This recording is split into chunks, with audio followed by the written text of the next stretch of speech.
New artist media company के chairman और राहुल के मैनेजर के रूप में पलाश ने भी साइन किए और फिर औपचारिक रूप से राहुल के लिए अपना हाथ आगे बढ़ाते हुए कहा, Rahul, new artist media company में आपका स्वागत है। राहुल ने मुस्कुराते हुए अपना हाथ बढ़ाया और पलाश का हाथ पकड़ लिया। आई होप अब से आप मेरा ख्याल रखेंगे। ठीक है, चलो चलते हैं। मैं आपको कंपनी के सीनियर मैनेजमेंट के लोगों से मिलाने के लिए ले चलता हूँ। पलाश दिल खोलकर हंसा और राहुल को चेयरमैन ऑफिस से बाहर लाया। अब न्यू आर्टिस्ट मीडिया कंपनी के सभी एरियाज में शामिल हैं और कंपनी के सभी डिपार्टमेंट्स के सीनियर ऑफिशियल्स इस ऑफिस बिल्डिंग में काम करते हैं। राहुल का दिल हिल गया और उसने कहा, क्या मेरे स्टूडियो के लिए एक अलग जगह है? बेशक, पलाश ने कहा। चलो, मैं तुम्हें कंपनी के सभी डिपार्टमेंट्स में ले चलता हूँ और फिर तुम्हें अपने स्टूडियो में ले चलूंगा। इसके बाद पलाश ने राहुल को न्यू आर्टिस्ट मीडिया कंपनी के सभी डिपार्टमेंट्स का दौरा कराया। न्यू आर्टिस्ट मीडिया कंपनी में कुल 400 कर्मचारी हैं, जिनमें 211 उच्च स्तरीय कर्मचारी शामिल हैं। कंपनी के सभी डिपार्टमेंट्स में जाकर राहुल कंपनी के अलग अलग डिपार्टमेंट्स के लगभग सभी सीनियर ऑफिशियल से मिला। आधे घंटे बाद पलाश राहुल को सीधे 20वीं मंजिल के पूर्वी छोर पर बने ऑफिस में ले गया। ये एरिया 20वीं मंजिल पर बाकी एरिया के कांच के दरवाजों की वजह से पूरी तरह से अलग है। 20वीं मंजिल के कुल एरिया का 5वां हिस्सा 230 वर्ग मीटर के लिए है। राहुल, ये अब से तुम्हारा होगा। पलाश ने उस खाली ऑफिस की ओर इशारा किया। राहुल, बताओ, तुम इस जगह को कैसे बनाना चाहते हो? तुम क्या करना चाहते हो? मतलब तुम्हें क्या चाहिए, बस मुझे बताओ। अगर तुम्हें लगता है कि अपने आप से डिजाइन करने में बहुत परेशानी है तो सीधे हमारे इंटीरियर डिजाइनर के पास जाओ। राहुल ने कुछ देर सोचा और कहा, मिस्टर पलाश, मेरी कोई जरूरत नहीं है, लेकिन बस क्या आप मुझे सॉलिड साउंड इंसुलेशन के साथ एक लाउंज दे सकते हैं? तुम इस एरिया को सोने के लिए बनवा रहे हो, है ना? पलाश ने अपना हाथ हिलाया और आगे कहा, कोई बात नहीं, मैं समय आने पर तुम्हारे लिए फर्नीचर और बिजली के उपकरण तैयार करवा दूंगा। थैंक यू पलाश। राहुल बहुत संतुष्ट था। फिर पलाश ने अचानक पूछा, वैसे अभी तो स्टूडियो में केवल तुम ही हो, पर जब और एम्प्लॉयज को काम पर रखने की बात आएगी तो क्या तुम एम्प्लॉयज को खुद हायर करने की योजना बना रहे हो या ये काम कंपनी को सौंपना चाहते हो? अब मुझे सिर्फ 2 पोस्ट हायर करने के लिए दे दीजिए और बाकी पर आप हायरिंग कर सकते हैं। राहुल ने ललित और सचिन के बारे में सोचकर कहा, इस वक्त बाहरी लोगों की तलाश करने की बजाय अपने दोस्तों का फायदा उठाना बेहतर होगा। राहुल के स्टूडियो को अभी बनने में थोड़ा समय था, इसीलिए कॉन्ट्रैक्ट पर साइन करने के बाद राहुल के पास कुछ समय के लिए करने के लिए कुछ नहीं था, क्योंकि Rahul new artist media company का इकलौता ऐसा कलाकार है जिसे 21वीं मंजिल पर एक ऑफिस मिला है। हालांकि इसकी तुलना 20वीं मंजिल के स्टूडियो से नहीं की जा सकती, लेकिन यह उसके आराम और काम करने के लिए काफी है। राहुल ऑफिस में वेब ब्राउज कर रहा था, तभी दरवाजे पर दस्तक हुई। अंदर आइए। पलाश की खूबसूरत फीमेल सेक्रेटरी अपने हाथ में एक नीला फोल्डर लिए हुए अंदर आई। मिस्टर राहुल, ये एक प्रोग्राम प्लान है जो मिस्टर पलाश ने आपके लिए बनाया। इस खूबसूरत सेक्रेटरी का नाम उर्मिला है, जिसने पुणे यूनिवर्सिटी के बिजनेस एडमिनिस्ट्रेशन विभाग से पीएचडी की है और पलाश की भतीजी भी है। क्योंकि राहुल ने न्यू आर्टिस्ट मीडिया कंपनी के साथ एक स्टूडियो कॉन्ट्रैक्ट साइन किया है, इसीलिए उसका मेन काम सोनाक्षी स्टूडियो का मैनेजमेंट और आर्ट डायरेक्शन है। ग्रेट। राहुल ने फोल्डर लिया और ध्यान से उसे पलटा। चूंकि राहुल ने न्यू आर्टिस्ट मीडिया कंपनी के एक कलाकार के तौर पर भी कॉन्ट्रैक्ट साइन किया है, इसीलिए उसे ये काम अच्छी तरह से करना होगा जिससे हार्मनी बनी रहे। जी मिस्टर राहुल, उर्मिला ने हाँ में सर हिलाते हुए कहा। न्यू वॉइस ऑफ भारत के बारे में तुम्हारा क्या ख्याल है? इतना कहते हुए पलाश ने राहुल के ऑफिस का दरवाजा खोला और अंदर चला आया। ठीक है, राहुल ने सर हिलाया और कहा, लेकिन मुझे डर है कि टाइम मैनेज करना मुश्किल होगा। क्या तुम्हें उस वक्त कुछ और काम है क्या? पलाश ने उत्सुकता से पूछा। हाँ, राहुल ने एक पल के लिए विचार किया और आगे कहा, दरअसल कुछ समय पहले मैंने अपने कॉलेज में ऑर्गेनाइज होने वाले एक स्कॉलरशिप शो के लिए साइन अप किया था, जो कि अगले शनिवार को ही होने वाला है। अच्छा, क्या दूसरी मीडिया कंपनीज भी इसमें शामिल हैं? नहीं, ये तो सिर्फ कॉलेज का ही काम है। हमारे सीनियर रमन राठौड़ इसमें स्कॉलरशिप दे रहे हैं। तभी पास ही खड़ी उर्मिला ने पलाश को बताया, मुझे लगता है कि orange light media Rahul sir वाले इस कॉलेज प्रोग्राम में जाएंगे। Orange light media? पलाश ने पूछा। उर्मिला ने कहा, जी सर, उसका मालिक यूसुफ एक पुराना खिलाड़ी है। उसके पास अक्सर नए नए आइडियाज होते हैं। यहाँ तक कि एक ऑडिशन करने के लिए वो तो साउथ तक चला गया था। ऑरेंज लाइट मीडिया कंपनी एक बड़ी मीडिया कंपनी की तरह काम करती है और यहाँ की बड़ी कंपनियों में से एक है। लेकिन ऑरेंज मीडिया मुख्य रूप से सैटेलाइट टीवी ब्रॉडकास्ट और रियलिटी शोज में लगी हुई है। उसने न्यू सैटेलाइट टीवी को एक्वायर किया और उसका नाम बदलकर वेरी न्यू सैटेलाइट टीवी कर दिया। ये एक बहुत बड़ा खिलाड़ी है। पलाश के चेहरे पर ठंडे भाव देखकर राहुल ने पूछा, पलाश, क्या ऑरेंज लाइट और हमारी बनती नहीं है? हमारे बिजनेस राइवल हैं और हमारी कंपनी और बाकी सारी मीडिया कंपनियों में कभी नहीं बनती है। हर मीडिया कंपनी का यही हाल है। ये सुनकर राहुल को अचानक महसूस हुआ कि उससे गलती हो जाएगी। उसने थोड़ा सोचकर पलाश से कहा, तो मैं फिर इस कॉलेज वाले शो में भाग नहीं लूंगा। मैंने पहले पैसों के लिए साइन अप किया था क्योंकि मुझे पैसों की जरूरत थी, लेकिन अब मुझे पैसे की कोई चिंता नहीं है, तो अब इससे कोई फर्क नहीं पड़ता कि मैं इसमें भाग लूं या नहीं। अरे गो हेड, तुम भाग क्यों नहीं लोगे?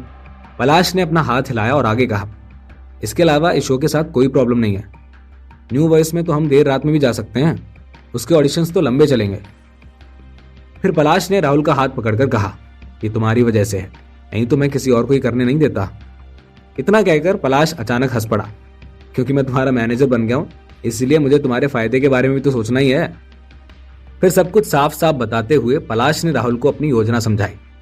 देखो राहुल, तुम्हारे सीनियर रमन राठौड़ की बेटी राधिका राठौड़ वो इस समय सबसे फेमस पॉप फीमेल गायकों में से एक है, और मुझे पूरा यकीन है कि तुम इस शो में फर्स्ट प्राइज जीतोगे। फिर उसके साथ एक गाना रिकॉर्ड करोगे और उसके म्यूजिक वीडियो में भी भाग लोगे। उसके बाद मैं राधिका राठौड़ के फेम का फायदा उठाऊंगा और साथ ही साथ तुम्हारे रेस्टोरेंट वाले गाने की वो वीडियो की भी लोकप्रियता बढ़ती रहेगी, और फिर जब न्यू वॉइस टेलीकास्ट होगा तो ये तुम्हें डेफिनेटली हिट कर देगा। रेस्टोरेंट में गाना गाने वाले गायक, सबसे लोकप्रिय फीमेल गायक के म्यूजिक वीडियो के लीड और the new voice of Bharat के प्रतियोगी। परतें गहरी हैं और पलाश की योजना वास्तव में अद्भुत है। क्या आपको मुझ पर इतना भरोसा है? राहुल ने पलाश को चकित होकर देखा। पर क्या होगा अगर मैं शो में फर्स्ट पोजीशन हासिल करने में चूक गया तो? फिर इसे ट्रायल के तौर पर ले लेंगे। पलाश ने पलकें झपकाई और कहा, यह आजकल के यंग लोगों में आत्मविश्वास क्यों नहीं है? हाँ, क्योंकि वो सच्चे हैं। दोनों हंसने लगे। राहुल ने अपने हाथ से फोल्डर को पटक दिया और रहस्यमय तरीके से कहा, वैसे एक रहस्यमय इंसान है जो मुझे परफॉर्मेंस में भाग लेने में मदद करेगा। मुझे विश्वास नहीं है कि मैं जीत पाऊंगा, फिर मैं इंतजार करूंगा और देखूंगा। पलाश हंसा और उसने ये नहीं पूछा कि वो रहस्यमय अतिथि कौन है, क्योंकि उसे अचानक एक और इम्पोर्टेंट बात याद आई। वैसे राहुल, मैं तुमसे पूछना भूल ही गया, तुमने वो रेस्टोरेंट वाला गाना रिकॉर्ड किया कि नहीं? नहीं, अभी तक तो नहीं। राहुल ने अपना सर हिलाया। मैं हाल ही में बहुत बिजी रहा हूं, इसीलिए मुझे रिकॉर्ड करने का टाइम ही नहीं मिला। ठीक है, कोई बात नहीं, तुम 17वीं मंजिल पर रिकॉर्डिंग स्टूडियो में जाओ और मेरा वेट करो, मैं इस मामले से निपटकर वहां आता हूं। राहुल ने हाँ में सर हिलाया और कहा, ठीक है, मैं पहले वहां जाऊंगा और आपका इंतजार करूंगा। न्यू आर्टिस्ट मीडिया कंपनी का रिकॉर्डिंग स्टूडियो 17वीं मंजिल पर है। रिकॉर्डिंग स्टूडियो के अलावा 17वीं मंजिल पर कुछ रिहर्सल रूम भी हैं। रिहर्सल रूम छोटे छोटे एरियाज में डिवाइडेड हैं और प्रोफेशनल टीचर्स वहां काम करते हैं। राहुल ने लिफ्ट के बगल में खड़े होकर 17वीं मंजिल के लेआउट प्लान को देखा। रिकॉर्डिंग स्टूडियो 17वीं मंजिल के सबसे पूर्वी हिस्से में है और बाकी हिस्से में रिहर्सल रूम और लाउंज है। राहुल सीधे रिकॉर्डिंग स्टूडियो में गया और उसने दरवाजे पर दस्तक दी। आ रहा हूं। रिकॉर्डिंग स्टूडियो का दरवाजा जल्दी से खुल गया और वो पलाश था जिसने राहुल के लिए दरवाजा खोला था। उसे नहीं पता चला कि पलाश कब नीचे आया, क्योंकि राहुल ने तो सोचा था कि उसे पलाश का इंतजार करना होगा। पलाश, तुम तो जल्दी नीचे भी आ गए। राहुल ने सर हिलाया। पलाश ने कंधे उचकाए और राहुल को अंदर बुला लिया। रिकॉर्डिंग स्टूडियो बहुत बड़ा था और वहां बहुत से ट्यूनिंग उपकरण भी थे। राहुल के पिछले जन्म में उसने ये सब बहुत देखा था। इसके अलावा राहुल ने देखा कि यहाँ कुछ और लोग भी हैं, एक साउंड इंजीनियर, एक साउंड मिक्सर, जिनमें से एक सुंदर चेहरे वाला एक अधेड़ उम्र का आदमी और एक बहुत ही कलात्मक पोशाक में है, जो इस रिकॉर्डिंग स्टूडियो का इंचार्ज होना चाहिए। पलाश ने एक मिडिल एज इंसान को राहुल के सामने लाकर उसका परिचय दिया। राहुल, ये हमारी कंपनी के assistant music director Sanju Kaushik हैं। मैंने आपका वीडियो देखा है और मैं अभी भी भावुक महसूस कर रहा हूँ। संगीत उद्योग में इतना अच्छा गायक गीतकार है, मैं हमेशा से आपसे मिलना चाहता था और आज आखिरकार मेरी इच्छा पूरी हो गई। संजू कौशिक ने बहुत ही शालीनता से बात की और राहुल से हाथ मिलाया। अरे सर, आप इस संगीत की दुनिया में सीनियर है और मुझे आपको फ्यूचर में गाइड करना है। राहुल ने संजू का दिल जीत लिया। आपका स्वागत है, संजू कौशिक ने हंसते हुए कहा। जब रोहित रिकॉर्डिंग स्टूडियो से बाहर आएगा तो हम आपका गाना रिकॉर्ड करेंगे। तब तक आप बैठिए ना, थोड़ा पानी पीते हैं और अपना गला गीला करते हैं। हाँ, कोई जल्दी नहीं है। राहुल ने अपना हाथ हिलाया, एक सीट ढूंढी और बैठ गया, और इस समय का फायदा उठाते हुए उसने अपने गाने की धुन लिख दी और इसे रिकॉर्डिंग और मिक्सिंग इंजीनियर को सौंप दिया। आधे घंटे के बाद आखिरकार गाना रिकॉर्ड किया गया। अनुराग नाम के एक युवक ने बाहर आते ही राहुल का अभिवादन किया। हाय, मैं राहुल, आप? पलाश ने राहुल के कंधे पर हाथ रखा और बोला, ये कंपनी के नए कलाकार राहुल हैं और राहुल ये अनुराग है, फिल्म एंड टीवी एक्टर, अब तो बड़े स्टार माने जाते हैं। हेलो। राहुल ने हाथ बढ़ाया। तुम वही हो जिसने मुलाकात रेस्टोरेंट में गाना गाया था। अनुराग ने राहुल को पहचान लिया। अरे तुम्हें पता है मैं तुम्हारा फैन हूं। It's my honour. ठीक है तो तुम रिकॉर्डिंग खत्म कर लो और फिर अगर आज फ्री हो तो चलो साथ में डिनर पे चलते हैं। अब ये अनुराग है कौन और कैसा रहेगा राहुल का आगे का सफर, इस प्यारी सी कहानी में क्या होगा अगला ट्विस्ट, ये जानने के लिए जुड़े रहिए पॉकेट एफएम के साथ।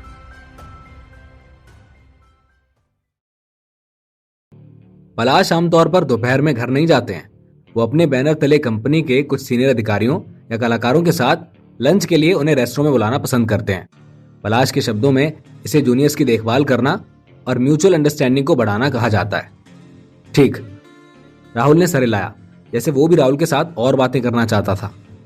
स्टूडियो में राहुल माइक्रोफोन के सामने खड़ा हुआ, उसे थोड़ा एडजस्ट किया और फिर ग्लास के बाहर साउंड इंजीनियर और मिक्सर को ओके का इशारा किया।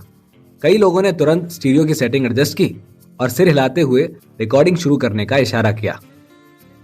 हम रोए, हम हंसे, हमने आकाश की ओर देखा, कितने सितारे अभी भी चमक रहे थे। हमने गीत गाया, समय का गीत, और केवल तब हमें पता चला कि एक दूसरे को कैसे गले लगाना है, ये किस लिए है। राहुल ने अभी पहली लाइन ही गाई थी। वहीं ग्लास के दूसरी तरफ पलाश मदद तो नहीं कर सकता था, लेकिन वो हौसला बढ़ाने के इरादे से वहीं बैठ गया था, क्योंकि वो जानता था कि राहुल कभी भी रिकॉर्डिंग स्टूडियो में नहीं गया था। साउंड इंजीनियर के सामने कंप्यूटर स्क्रीन पर बारीकी से घूरते हुए पलाश ने अचानक देखा कि सब ठीक है और ये पूरी तरह से कंप्यूटर पर दिख रही रिदम से मैच कर रहा है।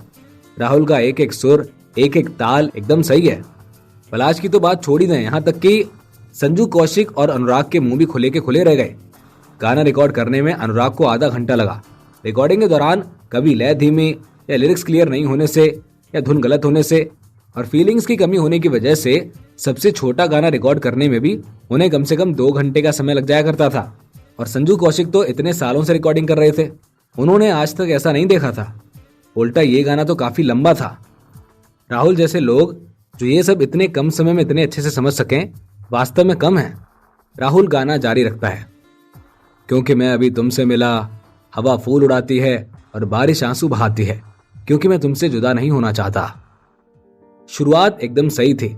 रिकॉर्डिंग स्टूडियो के लोग ध्यान से इसलिए सुन रहे थे ताकि गाने में छोटी छोटी खामियां निकाल सकें।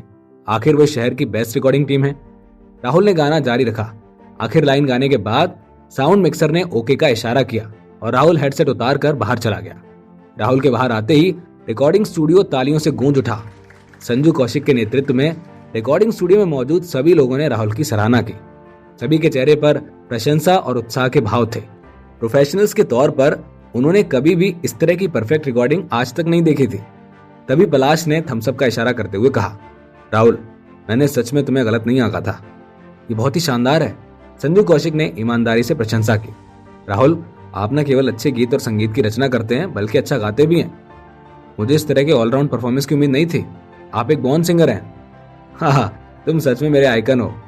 अनुराग थोड़ा मजाकिया था। उसने आगे कहा, भाई राहुल, तुम्हें मुझे बाद में सिंगिंग स्किल्स सिखाने पड़ेंगे, ठीक है ना? अरे, आप लोग मेरी बहुत ज्यादा तारीफ कर रहे हैं। मैं लगभग आसमान में उड़ रहा हूँ। तुम इसके लायक हो। संजू कौशिक ने अपना सर हिलाया।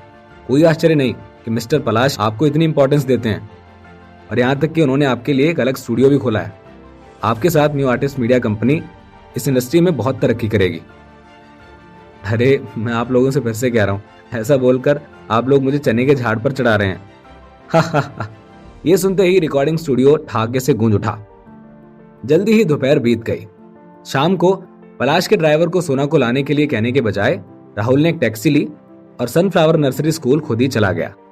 जब सोना ने राहुल को देखा तो वे एक छोटी तितली की तरह उत्साहित हो गई और राहुल की बाहों में उड़ती हुई चली गई।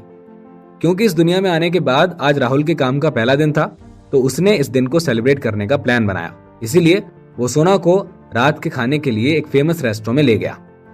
वैसे भी हिंदी और इंग्लिश में पब्लिश होने के लिए दी गई फेरी टेल्स के लिए पब्लिशिंग हाउस ने राहुल को पहले ही एडवांस दे दिया था। इसलिए राहुल को फिलहाल पैसा खर्च करने के बारे में चिंता करने की जरूरत नहीं थी। पैसा आने के बाद इसको एंजॉय क्यों ना करें। दूसरे दिन पलाश सोनाक्षी को फिर से स्कूल ले जाने के लिए आया और राहुल ने उसे नाश्ता भी कराया। पलाश और राहुल के दोस्त सचिन में बहुत सी सिमिलैरिटीज हैं। वो पूरी तरह से राहुल के घर को अपना मानते हैं। वो रोज अपनी बेटी को लेकर आता है और जब वो अंदर आते हैं तो खाने पीने लगते हैं। राहुल इस पर सिर्फ सरकास्टिकली मुस्कुरा ही सकता है और वो वही करता है। अगर ऐसा ही चलता रहा तो कहीं ऐसा ना हो कि पलाश आदी हो जाए और हर दिन खाने पीने के लिए राहुल के ही घर आने लगे। खाना खिलाना उसके लिए कोई बड़ी बात नहीं है, लेकिन अगर उसके और सोना के अकेले एक साथ टाइम बिताने में रुकावट आती है तो इस नुकसान की भरपाई करने का कोई तरीका नहीं है। उन चारों के नाश्ता करने के बाद ड्राइवर ने दोनों बच्चों को पहले स्कूल छोड़ा और फिर राहुल और पलाश को कंपनी के ऑफिस लेकर आया। क्योंकि स्टूडियो एक स्टार्टअप है और अभी तैयार हो रहा है और अंडर कंस्ट्रक्शन है, इसीलिए राहुल के पास अपने काम के लिए कोई खास व्यवस्था नहीं है।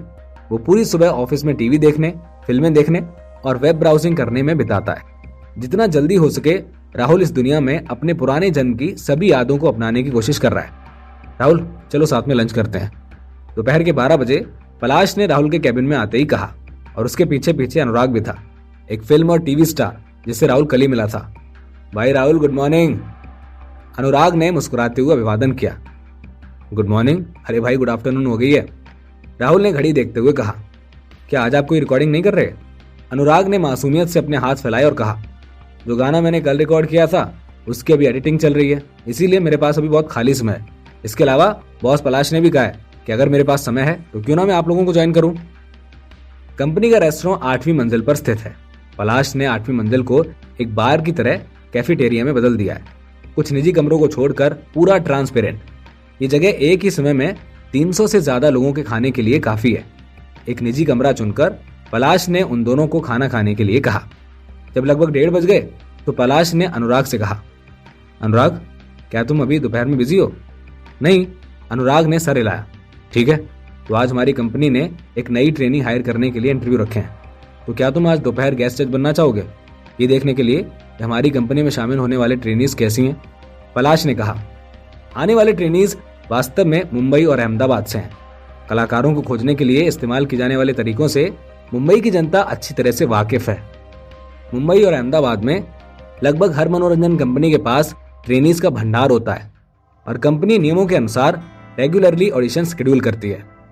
New artist media company media circle में कलाकारों के साथ आसानी से कॉन्ट्रैक्ट साइन नहीं करती है, लेकिन वो लोग हमेशा नई प्रतिभाओं को खोजने के लिए कमिटेड रहे हैं।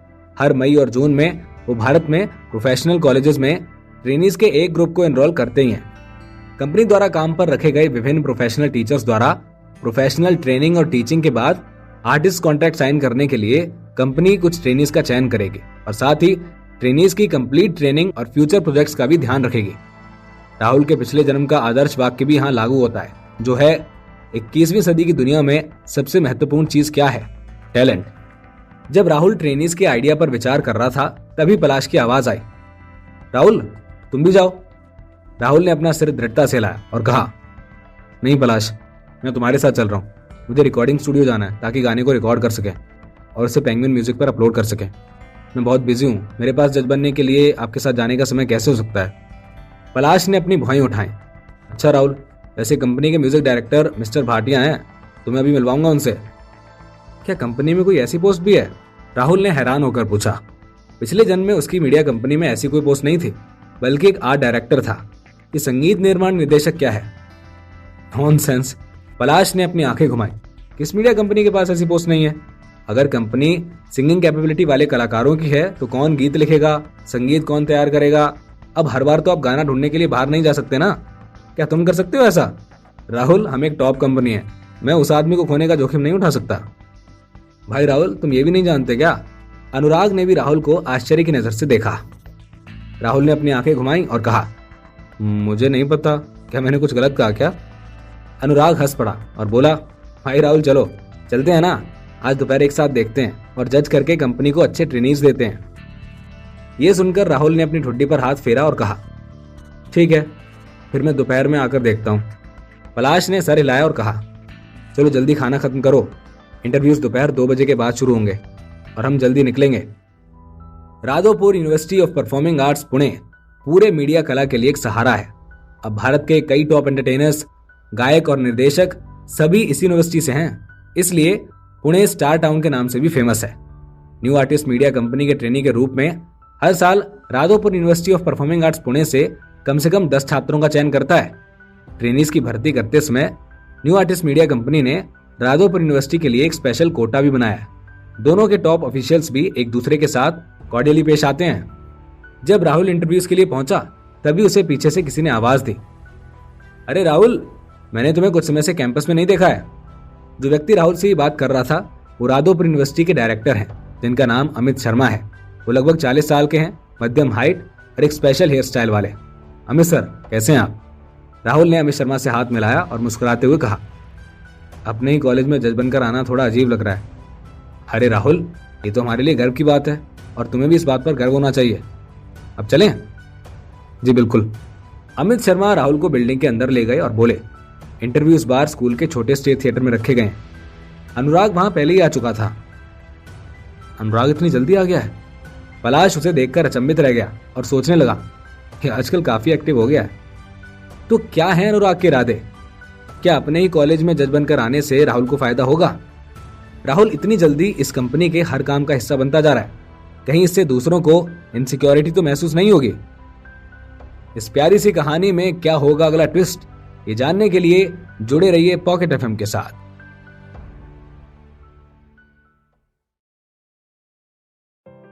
कॉलेज की इस इमारत में केवल 5 मंजिल हैं, लेकिन हर मंजिल में एक अलग से छोटा थिएटर है। हालांकि इसकी तुलना स्कूल के इकलौते बड़े थिएटर से नहीं की जा सकती है, फिर भी एक थिएटर में 1 या 200 लोगों के बैठने में कोई समस्या नहीं है। क्या बात है, इतनी भीड़ क्यों है? मुझे नहीं पता, चलो चलकर देखते हैं। ठीक है, जल्दी करो।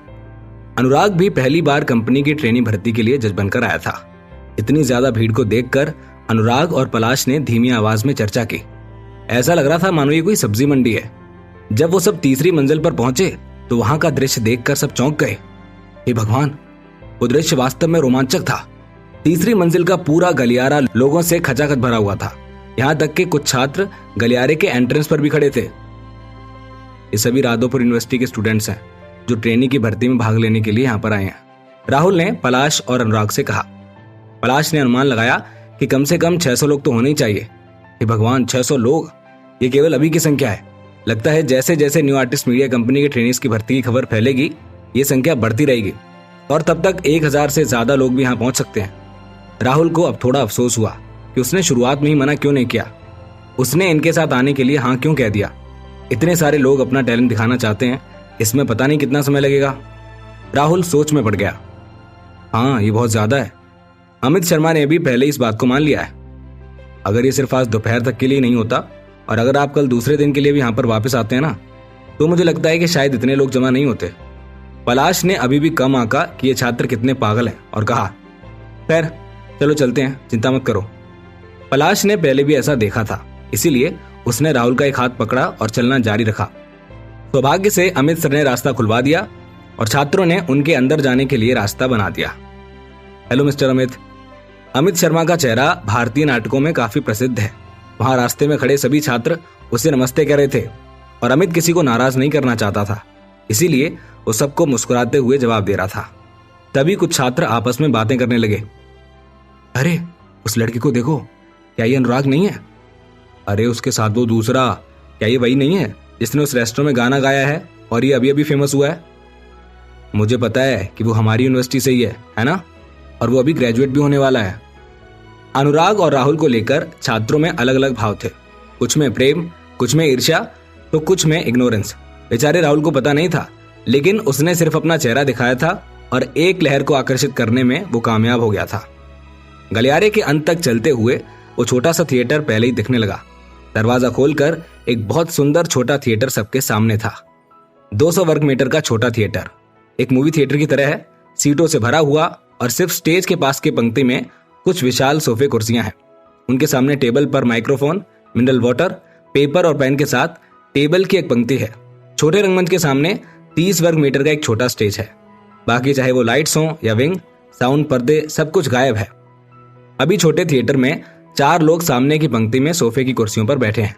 उन 4 लोगों में से जो 2 लोग एक साथ बैठे हैं वो 32 या 30 साल के लग रहे हैं और बाकी के 2 लोग 45 या 40 साल के लग रहे हैं। वो भी न्यू आर्टिस्ट मीडिया कंपनी से जज करने आए हैं। इसी बीच पलाश ने राहुल और अनुराग को आगे की पंक्ति तक पहुंचा दिया। अपने बॉस को आता देख सामने की कतार में बैठे 4 इंटरव्यू लेने वाले खड़े हो गए। पलाश सर। अरे वाह, तुम लोग जल्दी आ गए। पलाश ने मुस्कुराते हुए सर हिलाया और राहुल को बुलाया और कहा, चलो मैं तुम्हें मिलवाता हूँ। इनका नाम राहुल है और ये हमारी कंपनी द्वारा साइन एक नए कलाकार हैं। अपनी बात खत्म करने के बाद पलाश ने 4 लोगों का नेतृत्व किया। उन्होंने एक एक करके उन्हें राहुल से मिलवाया। यूसुफ खान, कंपनी के ब्रोकरेज विभाग के गोल्ड ब्रोकर।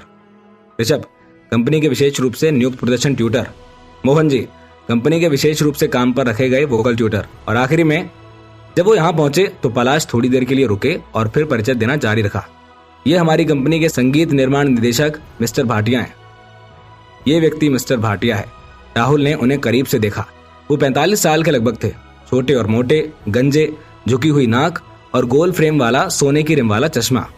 एक प्रबंधक, मुखर संगीतज्ञ, साथ ही एक संगीत रचनात्मक निदेशक। इस तरह की भर्ती टीम वास्तव में अच्छी है। मौजूद 4 लोग सभी वरिष्ठ थे। राहुल ने खुद को एक जूनियर की सीट पर बिठाया और हेलो कहा। हेलो। बाकी लोगों ने भी एक दूसरे को हेलो कहा, लेकिन मिस्टर भाटिया ने राहुल को एक सपाट लुक दिया, जैसे कि वो राहुल से बात नहीं करना चाहते थे। ये राहुल भी समझता है कि वर्तमान में वो स्वयं एक लोकप्रिय इंटरनेट सेलिब्रिटी है और मंडली में शीर्ष संगीतकार के रूप में मिस्टर भाटिया का उसे इस तरह से देखना सामान्य बात है। इसलिए राहुल को बिल्कुल भी शर्मिंदगी महसूस नहीं हुई। मिस्टर पलाश, क्या हम शुरू कर सकते हैं? राहुल पर नजर डालने के बाद मिस्टर भाटिया ने पलाश से उनकी राय पूछी। ठीक है, पलाश ने सर हिलाया। इस बार राहुल भी जजिंग में भाग लेंगे और अनुराग एक स्पेशल गेस्ट होंगे। ठीक है। मिस्टर भाटिया को यह बात पसंद नहीं आई। माना वो स्टार है और वो एक्टिंग में बहुत अच्छा है, लेकिन एक स्पेशल गेस्ट होने का क्या मतलब है? आखिरकार एक युवक से ऐसा करने के लिए कहने का क्या मतलब है? बेशक मिस्टर भाटिया ने सिर्फ अपने दिल में इसके बारे में सोचा और किसी से बोला नहीं। अमित सर, छात्रों को अंदर आने दें, अब हम शुरू करते हैं। मिस्टर भाटिया ने अमित शर्मा को शुरू करने के लिए कहा। अमित ने हाँ में सर हिलाया, किसी को दरवाजे पर खड़ा करने की व्यवस्था की और शुरू किया छात्रों को एक एक करके कार्यक्रम स्थल में प्रवेश देना। 10 छात्रों के पहले बैच ने वहां प्रवेश किया और वो छोटे मंच के बगल में क्रम से प्रतीक्षा करने लगे। निष्पक्षता रखने के लिए इस बार न्यू आर्टिस्ट मीडिया कंपनी की श्रेणी भर्ती को वीडियो टेप करने की सोची गई। मंच पर आने वाला पहला व्यक्ति 20 वर्ष का एक युवक था। वो पतला था, टूटे बाल, घनी भौहें और बड़ी बड़ी आंखों वाला, लेकिन उसकी एक सुंदर छवि थी। गुड मॉर्निंग टीचर्स, मेरा नाम अविनाश सिंह है और मैं राधोपुर यूनिवर्सिटी के परफॉर्मिंग आर्ट्स डिपार्टमेंट में 2nd ईयर का स्टूडेंट हूँ। उस लड़के ने मिस्टर भाटिया को देखा और कहा, मैं एक गीत पेश करना चाहूंगा। क्या आपके पास संगत देने वाला कोई है? मिस्टर भाटिया ने पूछा। सामान्य टैलेंट शो ऑडिशन या कॉलेजों और विश्वविद्यालयों के लिए कला परीक्षा से अलग new artist media company trainees की भर्ती करता है। उन्हें संगीत के साथ गाना गाने और मंच पर व्यापक परफॉर्मेंस करने की आवश्यकता होती है, क्योंकि केवल इसी तरह से प्रत्येक भागीदार को देखा जा सकता है उसकी कला की अपनी समझ के साथ। अविनाश ने सर हिलाया और कहा, जी, मैं अमित सर द्वारा सिखाया गया गाना ही गा रहा हूँ। मैंने उन्हें ट्रैक दे दिया है। ठीक है, कृपया अपना प्रदर्शन शुरू करें, मिस्टर भाटिया ने कहा। अविनाश ने माइक्रोफोन उठाया और एक इशारा किया। संगीत बज गया और अविनाश ने गाना शुरू किया। जब हम प्रतिकूल परिस्थितियों में फंस जाते हैं तो क्या हम मजबूत होंगे? बचपन का सपना, क्या ये समय बीतने के कारण है? अविनाश की आवाज थोड़ी अलग से लगती है, थोड़ा बेसुरा होने की वजह से और थोड़ा बेताल होने की वजह से। ठीक है, मिस्टर भाटिया ने सीधे उसे बाधित कर दिया। संगीत बंद हो गया और अविनाश ने कुछ संदेह के साथ उन्हें देखा। अविनाश को नहीं पता था कि उन्हें गाना बंद करने के लिए क्यों कहा गया। मिस्टर भाटिया ने सीधे कहा, यह गीत 2000 में शिक्षक अमित द्वारा बनाया गया था। उस समय उनका गायन करियर अच्छा नहीं चल रहा था और उनका अभिनय करियर संकट में था। इस बारे में बात करते हुए मिस्टर भाटिया ने सीधे इशारा किया अविनाश की कमियों की ओर। यदि आप एक पेशेवर गायक नहीं है तो मैं आपके लिए अधिक उदार हो सकता हूँ, लेकिन अगर आप एक पेशेवर गायक बनना चाहते हैं तो इसीलिए मैंने अगर अभी आपको भावनाओं में बहकर ले लिया तो आपके साथ गलत हो जाएगा। इसीलिए मुझे क्षमा करें। कृपया वापस जाएं और अपने संगीत का गंभीरता से अभ्यास करें और भावनाओं के साथ कैसे गाएं इस पर जोर दें। धन्यवाद सर। मिस्टर भाटिया की टिप्पणियां बहुत ही प्रोफेशनल हैं। मिस्टर भाटिया आश्वस्त थे। अगला नंबर, अमित सर ने पुकारा। मंच पर आने वाला दूसरा व्यक्ति एक लड़का है जो 17 या 18 साल का लग रहा है। वो लगभग 1.7 मीटर लंबा है और उसका शरीर थोड़ा मोटा है, लेकिन उसकी मोटी भौहें और बड़ी आंखें हैं। जब वो मुस्कुराता है तो उसके दोनों गालों पर डिंपल पड़ते हैं। नमस्कार जजेस, मेरा नाम चैतन्य है और मैं राधोपुर यूनिवर्सिटी के परफॉर्मिंग आर्ट्स डिपार्टमेंट नाटक, फिल्म और टेलीविजन प्रदर्शन में एक जूनियर स्टूडेंट हूँ। लड़के ने जजों को प्रणाम किया और उसके चेहरे पर मुस्कान ने लोगों को बहुत दोस्ताना एहसास दिया। इस साल आप कितने साल के हैं? अनुराग ने एक ऐसा सवाल पूछा जिसका अभिनय से कोई लेना देना नहीं था। सर, मैं 17 साल का हूँ, चैतन्य ने उत्तर दिया। जूनियर ईयर में 17 वर्ष? सभी जज थोड़े हैरान थे। चलो बताओ, क्या करने वाले हो तुम? जी, मैं जो प्रदर्शन करना चाहता हूँ वो एक टॉक शो है, चैतन्य ने उत्तर दिया। कृपया अपना परफॉर्मेंस शुरू करें। हर कोई जानता है कि दुनिया में पहली फिल्म 1896 में लुमियर बंधुओं द्वारा सफलतापूर्वक शूट की गई है। इसे द ट्रेन कम्स इन कहा जाता है। इसका क्या मतलब है? चैतन्य बहुत कॉन्फिडेंट है, उसे मंच पर डर लगता है और उसने मंच पर बात की। मैंने जो कहा वो ये है कि एक बड़ा लोकोमोटिव स्टेशन में प्रवेश करता है। यह खत्म हो गया है। राहुल और अन्य सभी हंस पड़े। एक प्लॉट वाली पहली फिल्म का क्या नाम है? चैतन्य ने आगे कहा, इसे कहते हैं वाटरिंग द गार्डनर।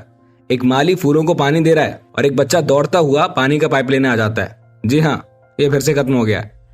चैतन्य ने भारतीय और विदेशी फिल्मों के इतिहास के बारे में हंसते हुए आसानी से समझ में आने वाले लोकप्रिय शब्दों और सरल शरीर की हरकतों का इस्तेमाल किया और साथ ही साथ अच्छी फिल्मों का आह्वान भी किया।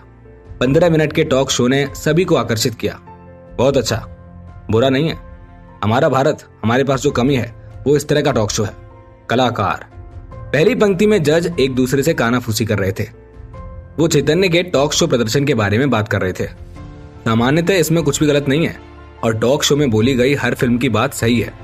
भारत और विदेशी फिल्मों का ज्ञान लोगों को हंसा सकता है और अंत में एक आकर्षक प्रदर्शन हो सकता है। भारत के वर्तमान मनोरंजन क्षेत्र में ये वास्तव में दुर्लभ है। मिस्टर भाटिया अचानक से बोल पड़े, क्या आपके पास कोई अन्य प्रतिभा है? मंच पर चैतन्य ने कुछ देर सोचा और कहा, मैं भी शो की नकल करूंगा। मिस्टर भाटिया अचंभित थे और पूछने लगे, क्या आप गा सकते हैं? क्या आपने किसी स्टेज प्ले, मूवी या टीवी सीरीज में काम किया है? सर, मैं गा सकता हूं लेकिन बहुत अच्छा नहीं, चैतन्य ने ईमानदारी से उत्तर दिया। अचानक मिस्टर भाटिया हंसने लगे। अरे यार, मजेदार टॉक शो। मुझे लगता है कि आप कॉमेडी के लिए अधिक उपयुक्त हैं। अभी ऑडिशन में क्या छिपा है? राहुल को मिस्टर भाटिया ने इस तरह से क्यों देखा? आखिरकार मिस्टर भाटिया को राहुल से क्या समस्या है? इस प्यारी सी कहानी में क्या होगा अगला ट्विस्ट? ये जानने के लिए जुड़े रहिए पॉकेट एफएम के साथ। सर, मैं गा सकता हूं लेकिन बहुत अच्छा नहीं, चैतन्य ने ईमानदारी से उत्तर दिया। अचानक मिस्टर भाटिया हंसने लगे। अरे यार, मजेदार टॉक शो। मुझे लगता है कि आप कॉमेडी के लिए सबसे ज्यादा सूटेबल रहेंगे। दरअसल इस बार जब हम ट्रेनीज की भर्ती कर रहे हैं वो मुख्य रूप से गायन या अभिनय के लिए है, इसलिए मुझे क्षमा करें। आपका मिस्टर भाटिया, आप जो कहते हैं उस पर ध्यान दें। पलाश, जो दूसरी पंक्ति में बैठा था, उसने अपना चेहरा थोड़ा बदल लिया और धीमी आवाज में कहा, हम यहाँ ट्रेनीज की भर्ती करने के लिए हैं, ना कि आप लोगों को हंसाने के लिए। मुझे लगता है कि बच्चा सक्षम और जानकार है, कॉमेडी में प्रतिभाशाली और नाटक, फिल्म और टेलीविजन अभिनय सीखा हुआ है। थोड़ी सी ट्रेनिंग के बाद वो कॉमेडी के लिए एक अच्छा कलाकार है। मुझे लगता है कि हम उसे मौका दें। मिस्टर भाटिया का चेहरा एकदम ठंडा पड़ गया। एक ठहराव के बाद भाटिया ने कहा, बधाई हो चैतन्य, आप इस साल हमारे न्यू आर्टिस्ट मीडिया कंपनी के पहले ट्रेनी बन गए हैं। भाटिया का आखिरी वाक्य सुनकर तो चैतन्य दुखी हो गया था, लेकिन पलाश के बोलते ही जब मिस्टर भाटिया ने अपनी बात बदली तो उसका चेहरा खुशी से खिल गया और वो खुशी के मारे फूला नहीं समा रहा था। धन्यवाद, धन्यवाद आप सभी को। मैं निश्चित रूप से कड़ी मेहनत करूंगा।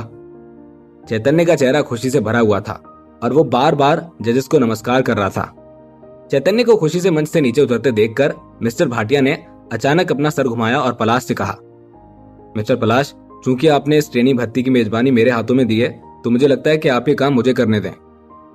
पलाश ने सांस रोक ली और अंत में कहा, मैं मानता हूं मिस्टर भाटिया, मुझे ऐसा नहीं करना चाहिए, पर मुझे कंपनी के बारे में भी सोचना है।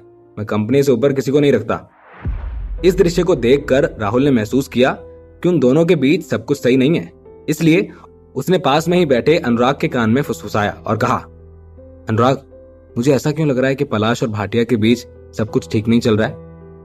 तभी अचानक मिस्टर भाटिया का चेहरा पलाश की बात सुनकर लाल पड़ गया और उन्होंने कहा, अगर आप ये कहना चाहते हैं कि आप ये सब अकेले भी कर सकते हैं तो आप मुझे बता सकते हैं, तो मैं यहां से जा भी सकता हूं। पलाश ने मिस्टर भाटिया को कुछ अपराध बोध के साथ देखा और अपनी आवाज को थोड़ा कम किया।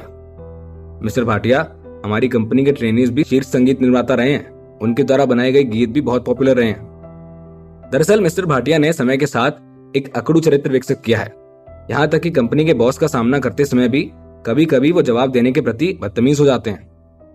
मिस्टर भाटिया की ओर इशारा करते हुए अनुराग ने राहुल से कहा, राहुल, इस समूह के लोगों में भाटिया सबसे खराब व्यक्तित्व वाला है।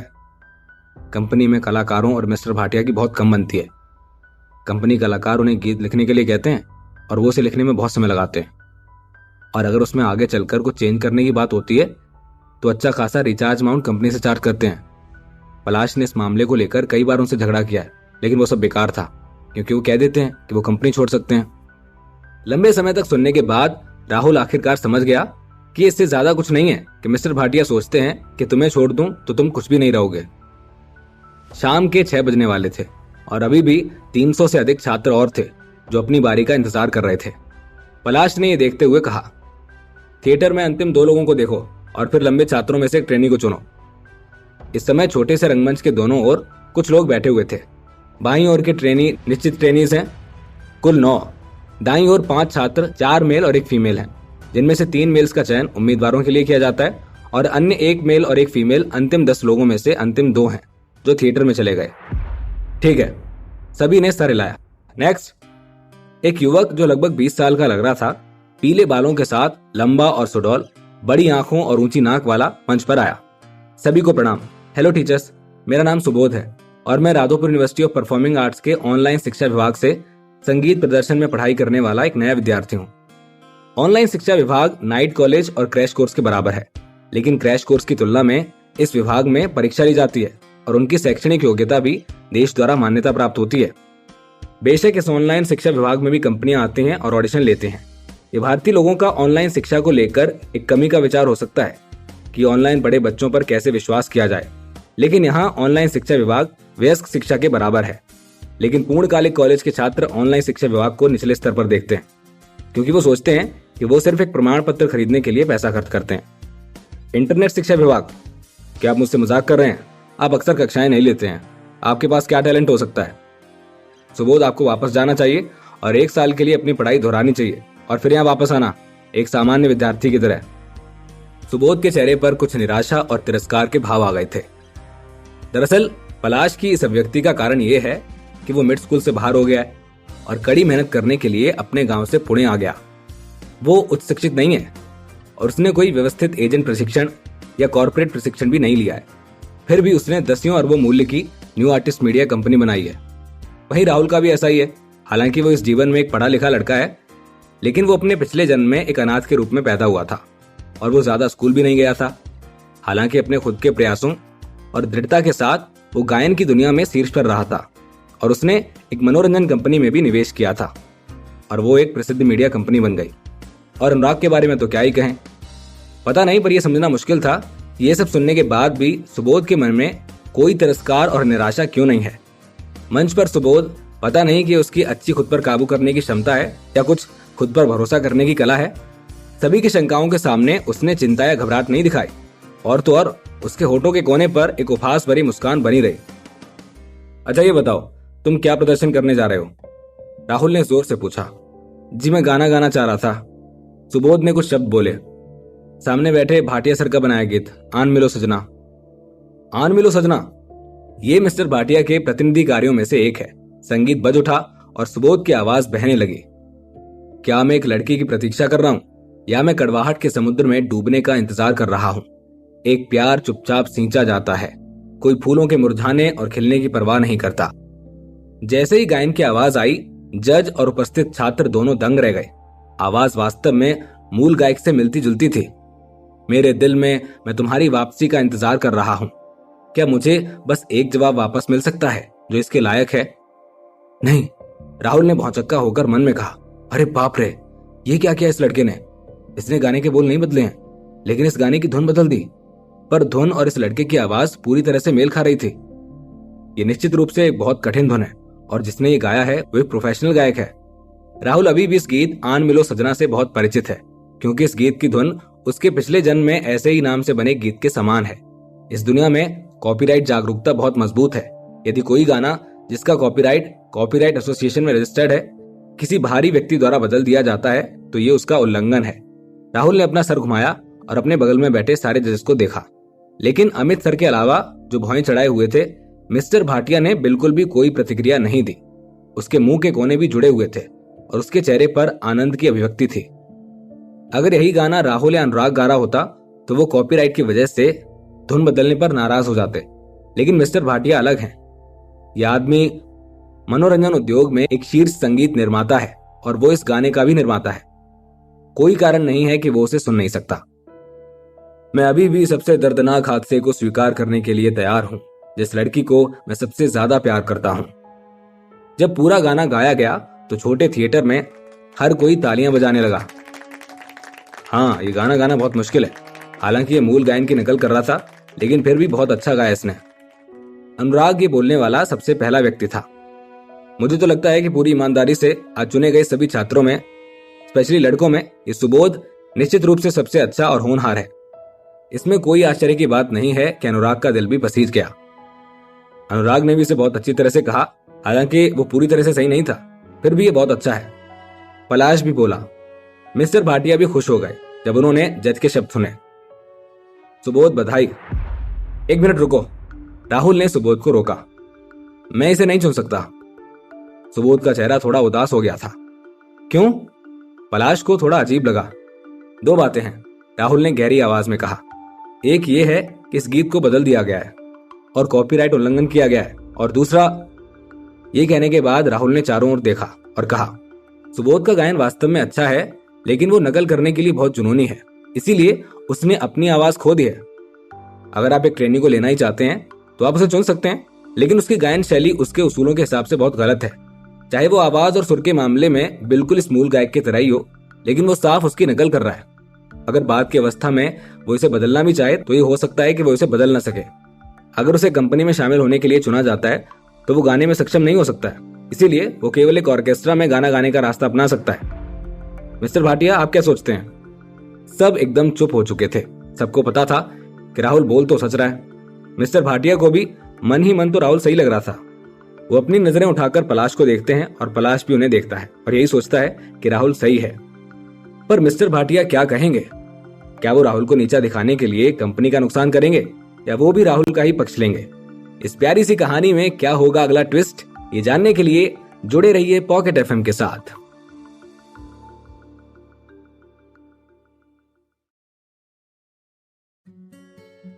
मिस्टर भाटिया अब निशब्द हो गए। उन्होंने चुपचाप राहुल के शब्दों को सुना और फिर कहा, सबसे पहले गीत के उल्लंघन के बारे में मैं पूछना चाहता हूं कि क्या आप इस गीत को जानते हैं? गीत के निर्माता कौन है? मिस्टर भाटिया, ये क्या बात हुई? क्या ये गीत आपका नहीं है जो आप ऐसे पूछ रहे हैं? अनुराग ने कहा, हाँ मैंने ही बनाया, लेकिन सच आप नहीं जानते।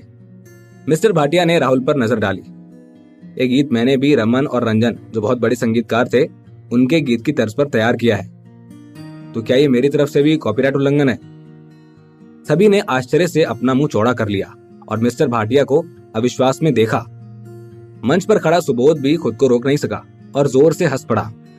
राहुल और अन्य सभी उन्हें देखते रहे। वो फिर बोलते हैं, क्या आप हैरान हैं? क्या ये अनएक्सपेक्टेड है? क्या ये रोमांच से भरा नहीं है? कॉपीराइट वाले पॉइंट के लिए मुझे नहीं लगता कि अब कोई समस्या है, मिस्टर भाटिया ने उदासीनता से कहा। सुबोध की आवाज उस मूल गायक के समान है, लेकिन उनकी आवाज उसकी तुलना में अधिक कठोर है। जब वो एक कंपनी में एक ट्रेनी के रूप में शुरुआत करेगा तो मैं व्यक्तिगत रूप से उसके लिए एक एल्बम बनाऊंगा। पलाश एकदम सदमे में था। उसने मन ही मन सोचा, हे भगवान, ये क्या कह रहे हैं? एक ट्रेनी की एल्बम? ये अभी भी एक ट्रेनी के रूप में भर्ती है और एक ट्रेनी के रूप में ही इसे अपनी शुरुआत करनी है। फिर इसे ये वादा कैसे कर रहे हैं? ये स्पष्ट रूप से एक जबरदस्ती की नियुक्ति है। लेकिन मिस्टर भाटिया, हम आज कंपनी के ट्रेनी की भर्ती कर रहे हैं, नकल करने वालों की नहीं। एक स्पेशल गेस्ट के रूप में राहुल बहुत ईमानदार है और एक रूप में पिछले जन्म में एक मीडिया कंपनी का पूर्व कार्यकारी, इसीलिए वो अपने कलाकारों के संचालन के बारे में बहुत स्पष्ट है। हमें किसी ऐसे व्यक्ति की जरूरत नहीं है जो केवल दूसरों की नकल कर सके। क्या आप भाग्यशाली व्यक्ति नहीं है जो इंटरनेट पर लोकप्रिय हो गए हैं? अगर किसी ने इंटरनेट पर आपके गाए हुए गाने का वीडियो पोस्ट नहीं किया होता तो कौन जानता कि आप कौन हैं? मैं आपको बता दूं, मैं जो गाने गाता हूं वो कहीं बेहतर हैं तुम्हारी तुलना में। सुबोध अचानक मुंह फट हो गया। उसने सबके सामने राहुल को ये कड़वी बातें कह दी। सुबोध नाम का ये युवक वाकई कमाल का है। अभी वो कंपनी का ट्रेनी भी नहीं है, लेकिन कंपनी के अनुबंधित कलाकार का अपमान करने की हिम्मत करता है। कमाल है। इस बार न केवल आसपास के छात्र बल्कि पलाश और बाकी जज भी नाराज हो गए। ये अभी कंपनी में भी नहीं है और सीनियर का अपमान करने की हिम्मत है। अगर ये कंपनी में शामिल होने के बाद भी ऐसा ही व्यवहार करता है तो क्या ये सही रहेगा? हम सिर्फ एक फैक्ट बता रहे हैं, आपकी आलोचना नहीं कर रहे हैं। मुझे लगता है कि आप इसे सही तरीके से ले सकते हैं, अमित शर्मा सर ने बीच में कहा। लेकिन सुबोध ने उन्हें और राहुल को देखकर कहा, मैं इस तथ्य के बारे में भी बात कर रहा हूँ। अगर कोई मेरे गायन का वीडियो पोस्ट करता है इंटरनेट पर तो कोई भी कंपनी निश्चित रूप से इसे पसंद करेगी। अब पानी सर से ऊपर जा चुका था। हालांकि छोटे रंगमंच के मंच में बहुत से छात्र नहीं हैं, लेकिन राहुल, अमित सर और सुबोध के बीच बातचीत सुनने के बाद वो सभी उत्साहित हो गए। नौजवान, अपने शब्दों पर ध्यान दो और सोच समझ कर बोलो।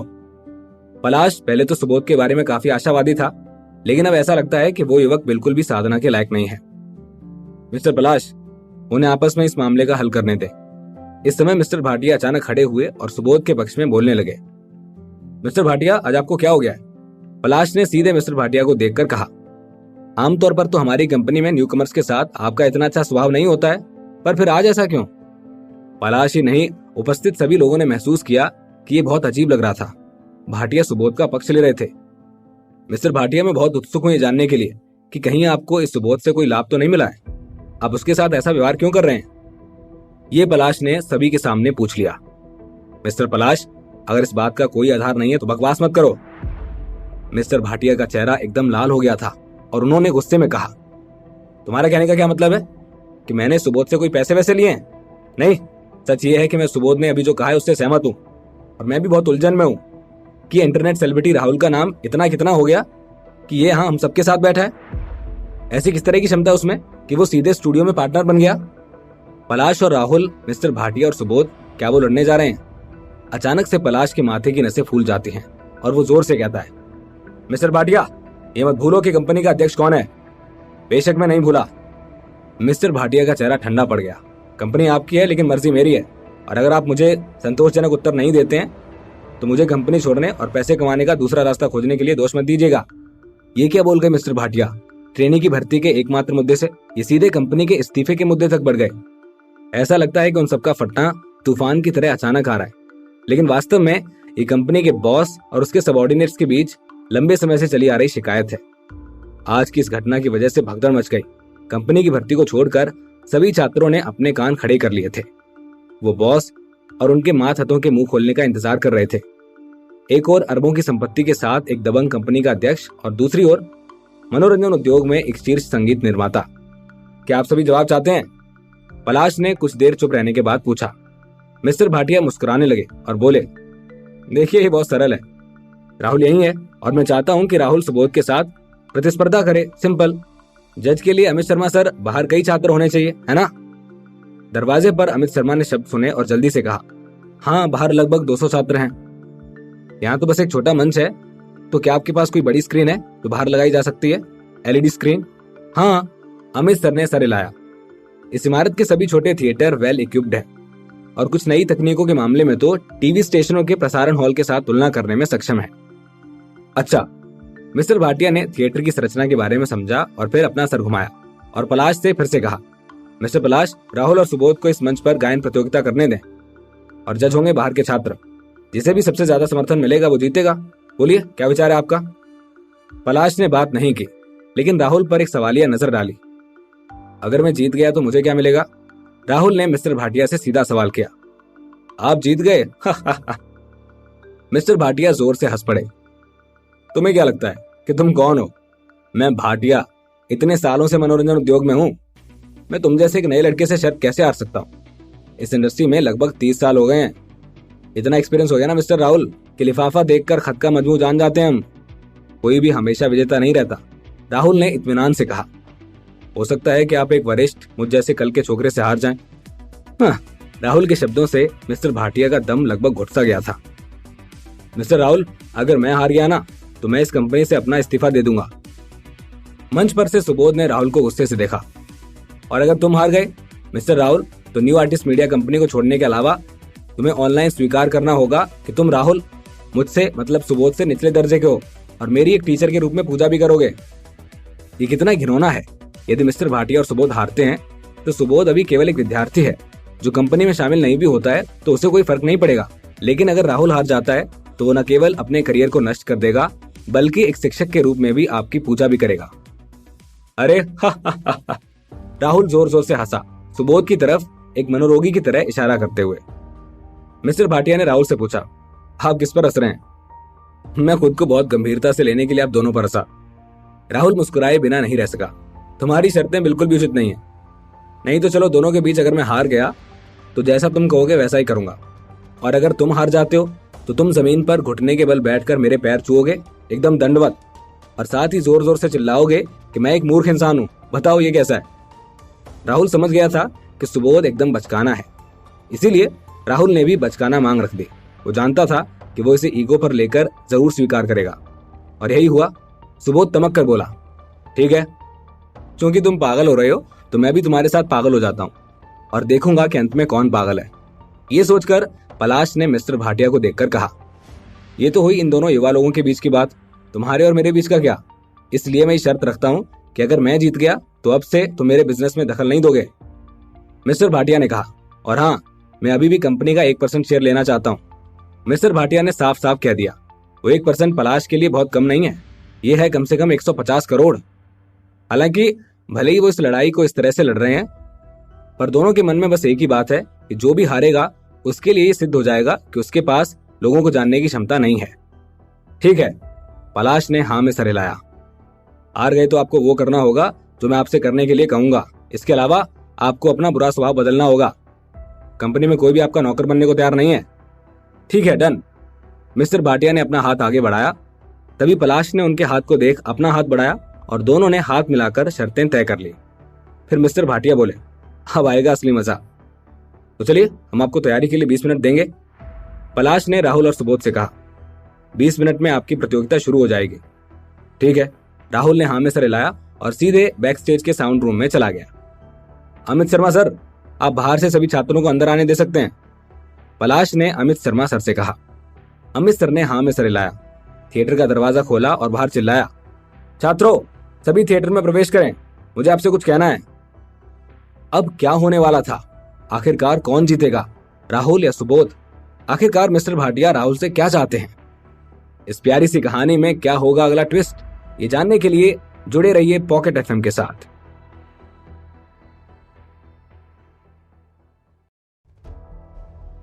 अगर पूरा छोटा रंगमंच भरा जाए तो ठीक 230 लोग होने चाहिए।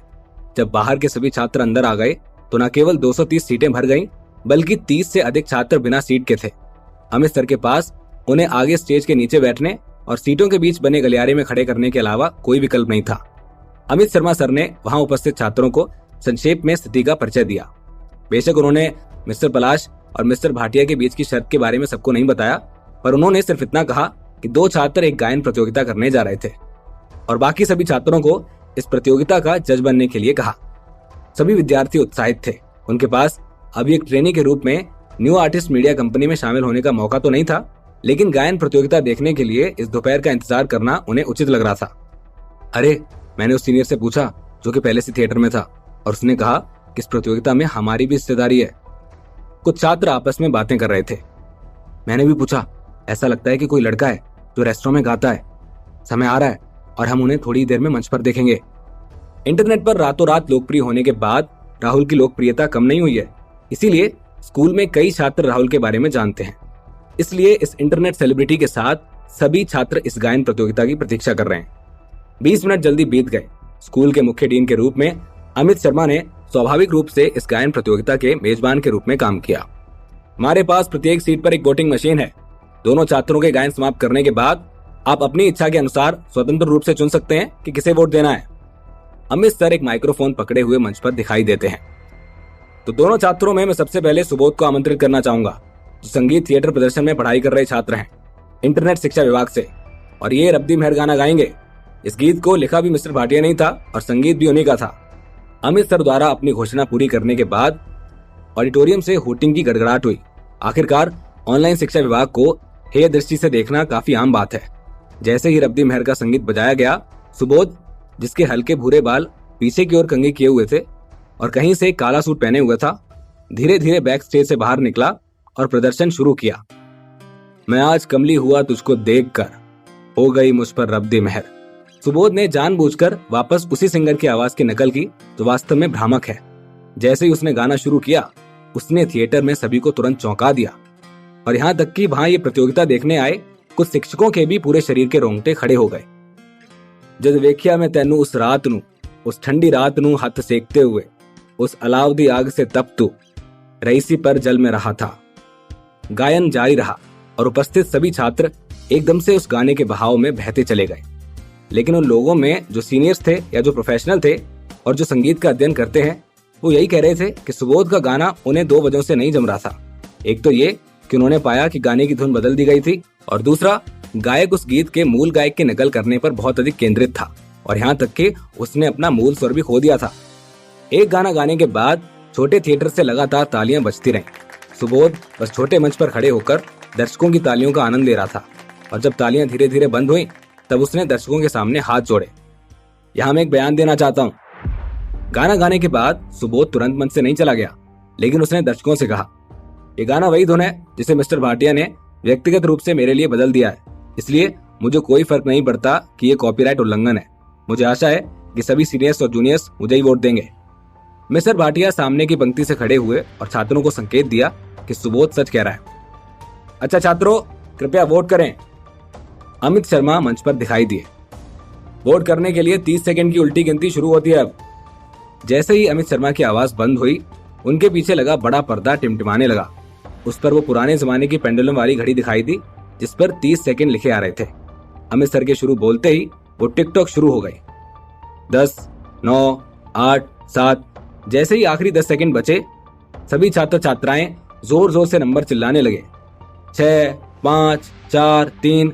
बच्चों को इतना उत्साहित देखकर पलाश को भी खुशी हो रही थी। स्टॉप! अमित सर माइक पर जोर से चिल्लाए और फिर रिपोर्ट करना जारी रखा। अब हम राहुल को आमंत्रित करते हैं, जो नाटक, फिल्म और टेलीविजन प्रदर्शन प्रमुख डायरेक्शन विभाग से हैं, और वो गाना गाने वाले हैं मैं और तुम और वही जगह। जब अमित सर ने राहुल के आने की घोषणा की तो छात्रों ने तुरंत तालियों की गड़गड़ाहट के साथ प्रतिक्रिया दी।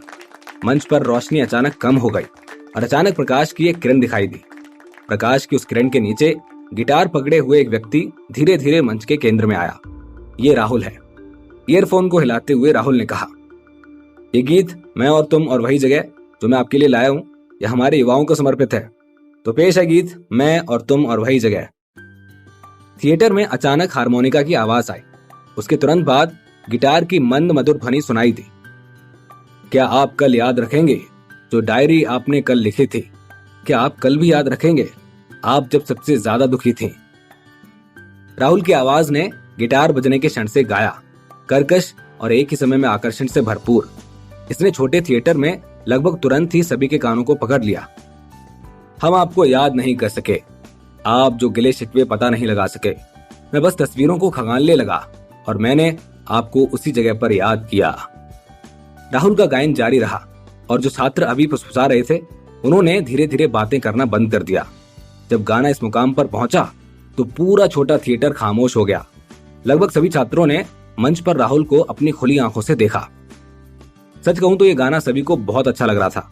सामने की पंक्ति में सोफे की सीट पर मिस्टर भाटिया का चेहरा लाल हो गया। राहुल ने गीत के 2 छंद गाए, जिससे मिस्टर भाटिया को गहरी निराशा का एहसास हुआ। गीत अभी भी जारी है। किसने तुमसे प्यार किया? किसने तुम्हारी डायरी पढ़ी? किसने तुम्हारे लंबे बालों को संवारा? किसने तुमसे शादी के सपने सजाए? इस समय ड्रम सेट की आवाज अचानक कट गई। वहीं राहुल की आवाज भी थोड़ी सी उठी। उपस्थित छात्र हों, शिक्षक हों या जज हों, उपस्थित सभी लोगों के मन में शादी की पोशाक पहने लंबे बालों वाली एक लड़की दिखाई दी। ये वो तस्वीर है जो उनकी स्मृति में गहरी मौजूद है, और साथ ही ये वो तस्वीर भी है जिसे वो हासिल करना चाहते हैं। आप बहुत संभल कर रहते थे और मुझसे सामान उधार लेने के लिए कहते थे। आपने गलती से ये भी बताया था कि आप मेरे साथ रहना पसंद करते थे। गीत में कोरस आया और भावनात्मक महिला छात्रों ने एक के बाद एक अपनी आंखें बंद कर ली। एक ओर तो उनके चेहरे पर स्मृति का संकेत और दूसरी ओर उदासी का स्पर्श भी था। उस समय वो अभी भी अंतर्मुखी और सरल लड़कियां थीं, और उनके बगल में बैठे लड़के हमेशा तरह तरह के अजीब व्यवहार करके या जानबूझकर खुद को गुस्सा दिलाकर उनका ध्यान आकर्षित करते थे। उस समय आकाश हमेशा नीला था, दिन हमेशा बहुत धीरे से गुजरते थे। आपने कहा था कि मैं दुनियादारी नहीं समझता, और आप पलक झपकते ही अपने अलग रास्ते चले गए। इस बार पुरुष छात्र भी छोटे से थिएटर में यादों में ढल गए। किसी को अपने दिल में डूब रही उसी की डेस्कमेट का चेहरा धीरे धीरे यादों में साफ हो गया, तो किसी के कानों में उसकी दोस्त के धीरे धीरे चुटीली फटकार और शब्द गूंजने लगे।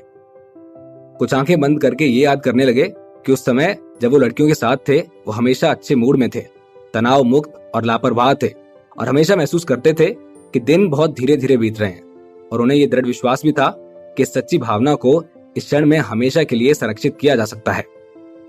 लेकिन इन दिनों उनके साथ ना होने से ये सब विपरीत है। जो भी तुमसे मिला है, जो भावुक है, जो तुम्हें सुकून देता है, जो आंसू बहाना पसंद करता है, जो कोई भी मेरे लिखे गए पत्र को पढ़ता है, जो इसे हवा में उड़ा देता है। मधुर गिटार और ढोल की धुन में उदासी का स्पर्श है। स्टूडेंट्स के दिल भरे हुए हैं। अब वो पुराने दिन कहां? अब मेरा भी कोई साथी है। मैं उसकी तस्वीरें भी दिखाऊंगा और उसी जगह पर उसे तुम्हारे बारे में बताऊंगा। गीत ने यहाँ एक बार में पुरुष छात्रों को वास्तविकता में वापस बुलाया। छात्र छात्राएं सिसकने लगे। उन्होंने इस हकीकत को स्वीकार किया। हालांकि वो असहाय थे, वो पहली लाइन से ही शांत थे।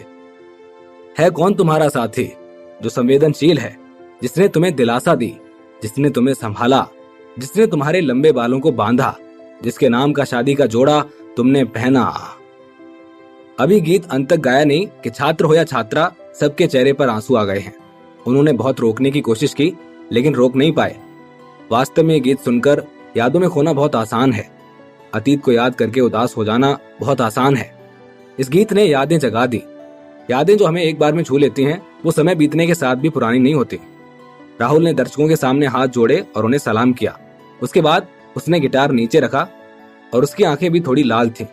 सच कहें तो ये गाना उसे भी गहराई तक छू गया। आखिर कौन जवान नहीं रहा है, किसके पास अपनी कहानी नहीं है?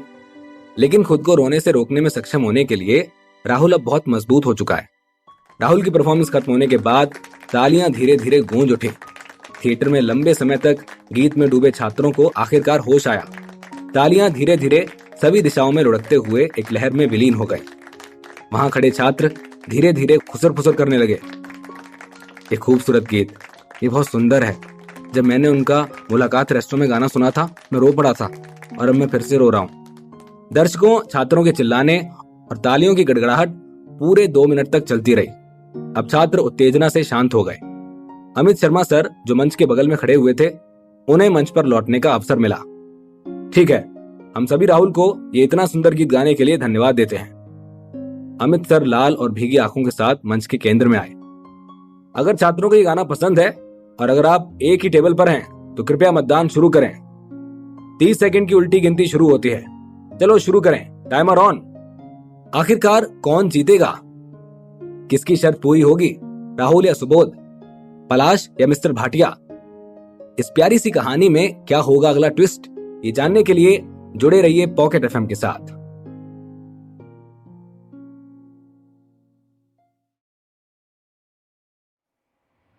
वोटिंग पूरी होते ही अमित सर ने वापस बोलना शुरू किया। तो छात्रों, आप लोगों की वोटिंग पूरी हो चुकी है। अब जिस घड़ी का हम सभी को बेसब्री से इंतजार है, वो आ गई है, क्योंकि अब होगी विजेता की घोषणा। मेरे पीछे वाली स्क्रीन, जिस पर अभी तक आप वोटिंग टाइम देख रहे थे, वहां पर अब विजेता ग्राफ दिखाया जाएगा। अमित सर के ये बोलते ही पीछे लगी स्क्रीन पर राहुल और सुबोध के नाम लिखे आते हैं और दोनों के नाम के ऊपर हरे रंग के 2 गोले नजर आते हैं। तो आप लोग स्क्रीन पर देख सकते हैं, दोनों प्रतिभागियों के नाम है और इसके ऊपर बने ये हरे गोले आपके दिए गए वोट के अनुसार ऊपर की ओर बढ़ेंगे। तो चलिए मशीन द्वारा वोटिंग के प्रतिशत को गिनना शुरू करते हैं। अमित सर का बस ये बोलना ही था कि एक धड़ाम की आवाज होकर वो हरे गोले ऊपर की ओर बढ़ना शुरू हो गए। पहले सुबोध का प्रतिशत आगे था और राहुल पीछे चल रहा था, लेकिन फिर सुबोध का प्रतिशत रुकने लगा और लगभग 27% पर रुक गया। लेकिन राहुल का प्रतिशत बढ़ता जा रहा था और बढ़ते बढ़ते पहुंच गया 73%। बस फिर गया था। पूरा छोटा रंगमंच तालियों की आवाज से भर गया। राहुल जीत गया। वहां मंच के नीचे खड़े सुबोध का चेहरा पीला पड़ गया और राहुल बहुत खुश हुआ। वहीं पलाश इस जीत से फूला नहीं समा रहा था और मिस्टर भाटिया के चेहरे की हवाइयां उड़ गई थी। छात्र सुबोध, कृपया मंच पर आएं, हम परिणाम घोषित करने जा रहे हैं। अमित सर ने बड़ी स्क्रीन पर 2 गोलों को देखा। 23% से 73%। राहुल को बधाई, जिन्होंने बड़े स्कोर के अंतर के साथ इस प्रतियोगिता में चैंपियनशिप जीती है। बधाइयां। राहुल राहुल राहुल। पूरा थिएटर पागल हो गया था और सभी छात्र जोर जोर से राहुल का नाम चिल्ला रहे थे। शुक्रिया शुक्रिया। राहुल ने बिना रुके उनका धन्यवाद करते हुए अपने हाथों को एक साथ जोड़ लिया। सुबोध अपने चेहरे पर एक उदासी के साथ खड़ा था। तुम हार गए सुबोध। राहुल ने सुबोध को देखा और कहा, मुझे आशा है कि तुम अपना वादा निभाओगे। तुम इसमें जरूर कोई धोखा हुआ है, बहुत ज्यादा धोखा, राहुल ने हंसते हुए कहा।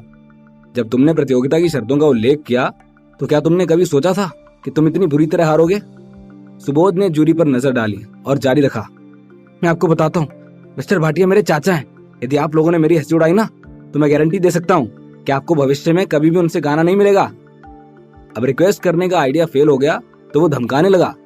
इसके अलावा सुबोध आखिरकार भाटिया का भतीजा है। कोई आश्चर्य नहीं है कि भाटिया उसके प्रति ऐसा व्यवहार क्यों रख रहा था।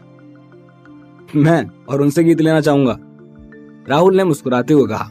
मेरा वो रेस्टोरेंट वाला गाना और आज ये गीत, तुम्हें ये सुनने के बाद लगता है कि मैं उनसे गाने लेना चाहूंगा? क्या ऐसा लगता है तुमको? राहुल, सुबोध अचानक से उग्र हो गया। क्या हुआ, क्या बात है, तुम मुझे मारना चाहते हो? राहुल सुबोध से बिल्कुल भी नहीं डरता है। वादा पूरा करो अपना। तुमको पता होना चाहिए कि इस छोटे से थिएटर में सीसीटीवी भी हैं। अगर तुम चालें चलने की हिम्मत करते हो तो मैं वीडियो को सीधे इंटरनेट पर पोस्ट कर दूंगा, ताकि तुम फ्यूचर में मनोरंजन के क्षेत्र में कदम रखने के बारे में कभी सोच भी ना सको। तुम निर्दयी हो। सुबोध का चेहरा कई बार बदला और अचानक वो राहुल का सामना करने के लिए नीचे गिर गया और झुक गया और चिल्लाया, मैं बेवकूफ इंसान हूँ, मैं बेवकूफ इंसान हूँ, मैं बेवकूफ इंसान हूँ। सुबोध के इस अचानक कदम ने छात्रों को चौंका दिया। अरे ये क्या कर रहा है? ये नहीं हो सकता, ये क्या करने जा रहा है? अरे पागल हो गया क्या? अरे आप नहीं जानते, इन दोनों का अभी पता है, प्रतियोगिता से पहले उनके बीच कुछ शर्तें रखी गई थी।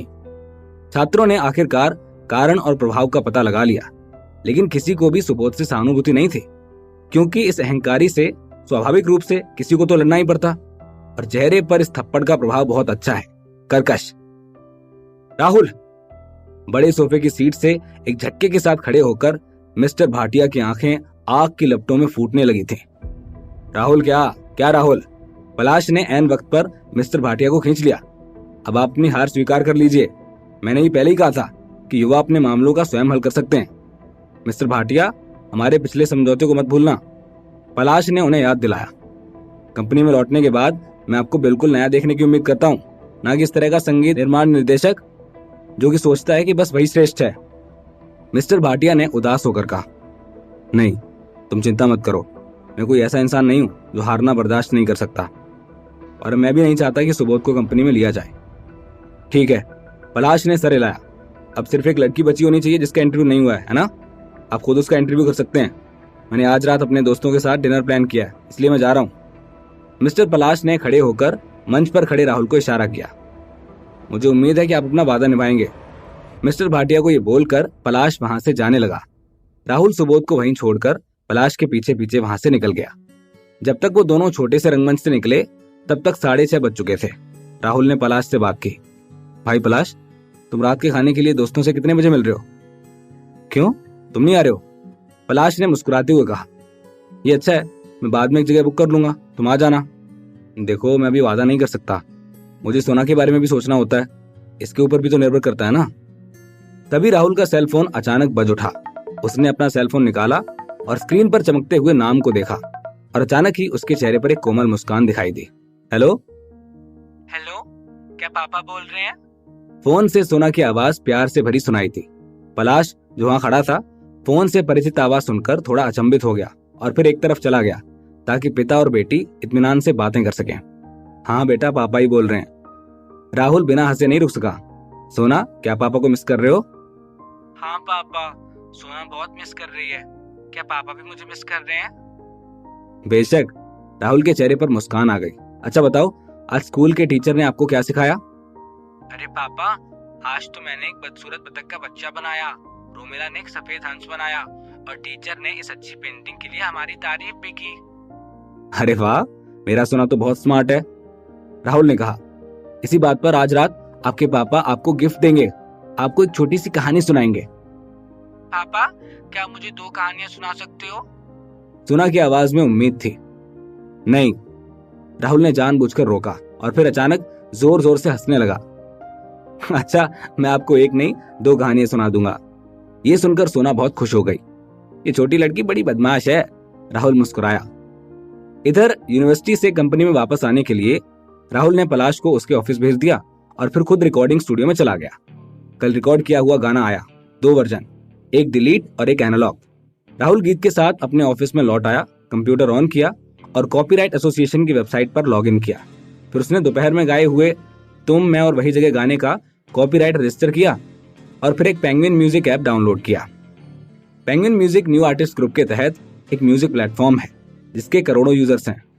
उन दोनों गानों में से एक एडिटेड वर्जन फ्री मोड है और दूसरा एक फुल वर्जन पेमेंट मोड है, जिसे डाउनलोड करने के लिए 1000 का खर्च आता है।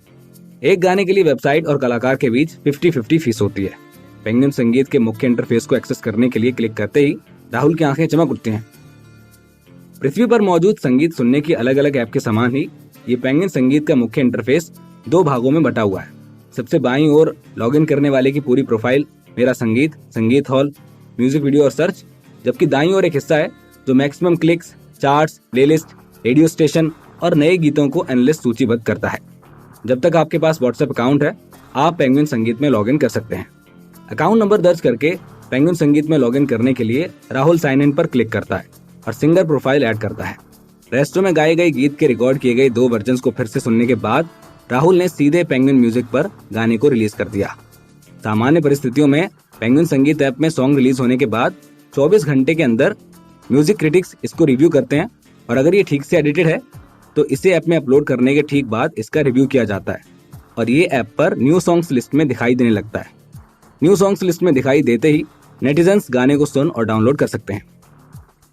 राहुल द्वारा सॉन्ग अपलोड करने के कुछ मिनट बाद ही एक सिस्टम नोटिफिकेशन आया। राहुल ने इसे खोलने और देखने के लिए क्लिक किया। बधाई हो, आपका song just met you review में पास हो गया है और आधिकारिक तौर पर पेंगुइन म्यूजिक लाइब्रेरी में प्रवेश कर गया है। राहुल ने उस गाने का नाम जस्ट मेट यू रखा था। इतनी जल्दी? वाह, ये पेंगुइन म्यूजिक ऐप तो बहुत अच्छा है। राहुल बहुत खुश था। गाना अपलोड होने के बाद अगला कदम वीबो पर आना था। ये सोचकर राहुल ने वीबो की आधिकारिक वेबसाइट सर्च की। पलाश द्वारा दिए गए अकाउंट के अनुसार अन्य सेलिब्रिटीज के वीबो की तुलना में राहुल का वीबो बहुत सिंपल है। सिर्फ 53 फॉलोअर्स हैं, जिनमें से 50 तो पलाश की कंपनी के कर्मचारी हैं, जिन्हें केवल राहुल को आगे बढ़ाने के लिए फॉलो करवाया गया था। शेष 3 फॉलोअर्स हैं पलाश, अनुराग और मुलाकात रेस्टोरेंट का मालिक रवि। राहुल ने अनुराग के वीवो पर क्लिक किया और जब उसने देखा कि उसके 10 मिलियन फॉलोअर्स हैं तो राहुल चौंक गया, लेकिन वो व्यंग्य पूर्वक मुस्कुराया। इन बड़े स्टार्स की तुलना में मैं तो वास्तव में काफी करीब हूँ। फिर अपना सिर हिलाते हुए राहुल ने इस दुनिया में पहला वीवो पोस्ट किया। हाय एवरीवन, मैं राहुल हूँ, जस्ट मेट यू का गायक। मेरे सभी अच्छे दोस्तों को मेरे गाने को पसंद करने के लिए बहुत बहुत धन्यवाद। आप सभी को धन्यवाद। जैसे ही राहुल ने इसे पोस्ट किया, राहुल को पलाश का एक पर्सनल मैसेज मिला। राहुल, वीवो प्रमोशन खरीदो और अपने वीवो अकाउंट को प्रमोट करो। वीवो प्लेटफॉर्म पर केवल 3 तरीके हैं। एक वीवो हॉट सर्च है, एक हॉट टॉपिक है और आखिरी है वीवो प्रमोशन। अगर हमारी प्रोफाइल सबसे ज्यादा सर्च की जाती है तो वीवो ब्राउज करने वाला हर कोई हमारी प्रोफाइल प्रमोशन से देख सकता है, क्योंकि हमेशा वीवो इंटरफेस पर दिखाई देता है। हॉट टॉपिक का असर हॉट सर्च से थोड़ा कम होता है, क्योंकि ये केवल सर्च करते समय ही देखा जा सकता है। वहीं प्रमोशन सबसे ज्यादा कारगर होता है, क्योंकि वो सीधे आपकी प्रोफाइल को फॉलो करने के लिए लोगों को मैसेज करता है। हॉट सर्च और हॉट टॉपिक की तुलना में प्रचार का एक बड़ा फायदा ये है कि इसे पैसे से खरीदा जा सकता है और 135 रुपए में आपकी प्रोफाइल को 24 घंटे के लिए प्रचारित किया जा सकता है। ठीक है, राहुल ने पलाश को जवाब दिया। अब बस इसे प्रमोट करने के लिए पैसा खर्च करना है। चूंकि जस्ट मेट यू का वीडियो रातों रात इंटरनेट पर लोकप्रिय हो गया था, लेकिन राहुल वीवो पर नहीं था, तो कई लोगों ने वीवो पर दावा किया कि वो जस्ट मेट यू के गायक हैं। अब क्या करेगा राहुल? क्या इस बार भी राहुल के काम का क्रेडिट किसी और को मिल जाएगा? इस प्यारी सी कहानी में क्या होगा अगला ट्विस्ट, ये जानने के लिए जुड़े रहिए पॉकेट एफएम के साथ।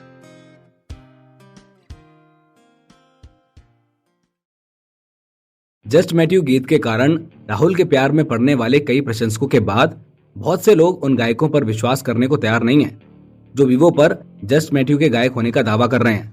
इसलिए जब राहुल द्वारा पोस्ट किए गए इस मैसेज को प्रमोट किया गया तो कई नेटिजन्स ने इसे देखा, लेकिन उन्होंने इस पर विश्वास नहीं किया और इस प्रोफाइल के तहत शिकायत करने लगे। एक और व्यक्ति जस्ट मेट यू गाने का गायक होने का नाटक कर रहा है, फेक प्रोफाइल। कुछ लोगों ने तो वीवो को टैग कर दिया, @वीवो, क्या तुम्हें परवाह नहीं है? फिर से नकली प्रोफाइल बन रही है। क्या ये ऐसे भी कोई भी फेक प्रोफाइल बना सकता है? इन पर लगाम लगाने के लिए कुछ नहीं किया जा रहा है। इस लड़के के फोटो का फायदा सब उठा रहे हैं। एक एक करके नेटिजन्स की टिप्पणियों को देखते हुए राहुल थोड़ा हैरान था। उसके इस बारे में सोचने के बाद राहुल ने अपने फोन से एक सेल्फी ली। छोटे बाल, एक उज्जवल मुस्कान, एक सफेद शर्ट और हल्के नीले रंग की जीन्स। हालांकि कपड़े सरल हैं, लेकिन सेल्फी बहुत सुंदर है। उसने वो फोटो अपने अकाउंट से पोस्ट की और लिखा, ये मैं हूं और ये मैं नहीं हूं। उसने अपनी फोटो और फेक प्रोफाइल की फोटो को डालकर लिखा। जैसे ही राहुल ने वीवो को अपडेट किया, लोगों ने तुरंत उसको फॉलो किया और कमेंट्स की बारिश होने लगी। वाओ, वेलकम टू वीवो असली हीरो। मेरे भाई राहुल, आप वास्तव में अच्छा गाते हैं। बाकी दोस्तों, इस गाने को डाउनलोड करो और सपोर्ट करो। ओह, ये सही नहीं है। ये तस्वीर तो वास्तव में वीडियो से भी सुंदर लड़के की है। क्या तुम बेवकूफ हो? तुम्हें समझ नहीं आता कि ये असली फोटो है और यही राहुल की असली प्रोफाइल।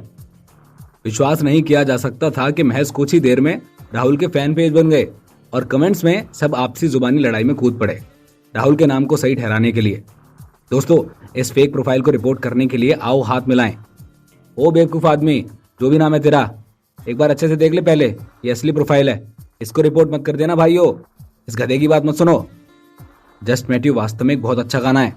राहुल के प्रशंसक, मुझे वास्तव में जस्ट मेट यू पसंद है।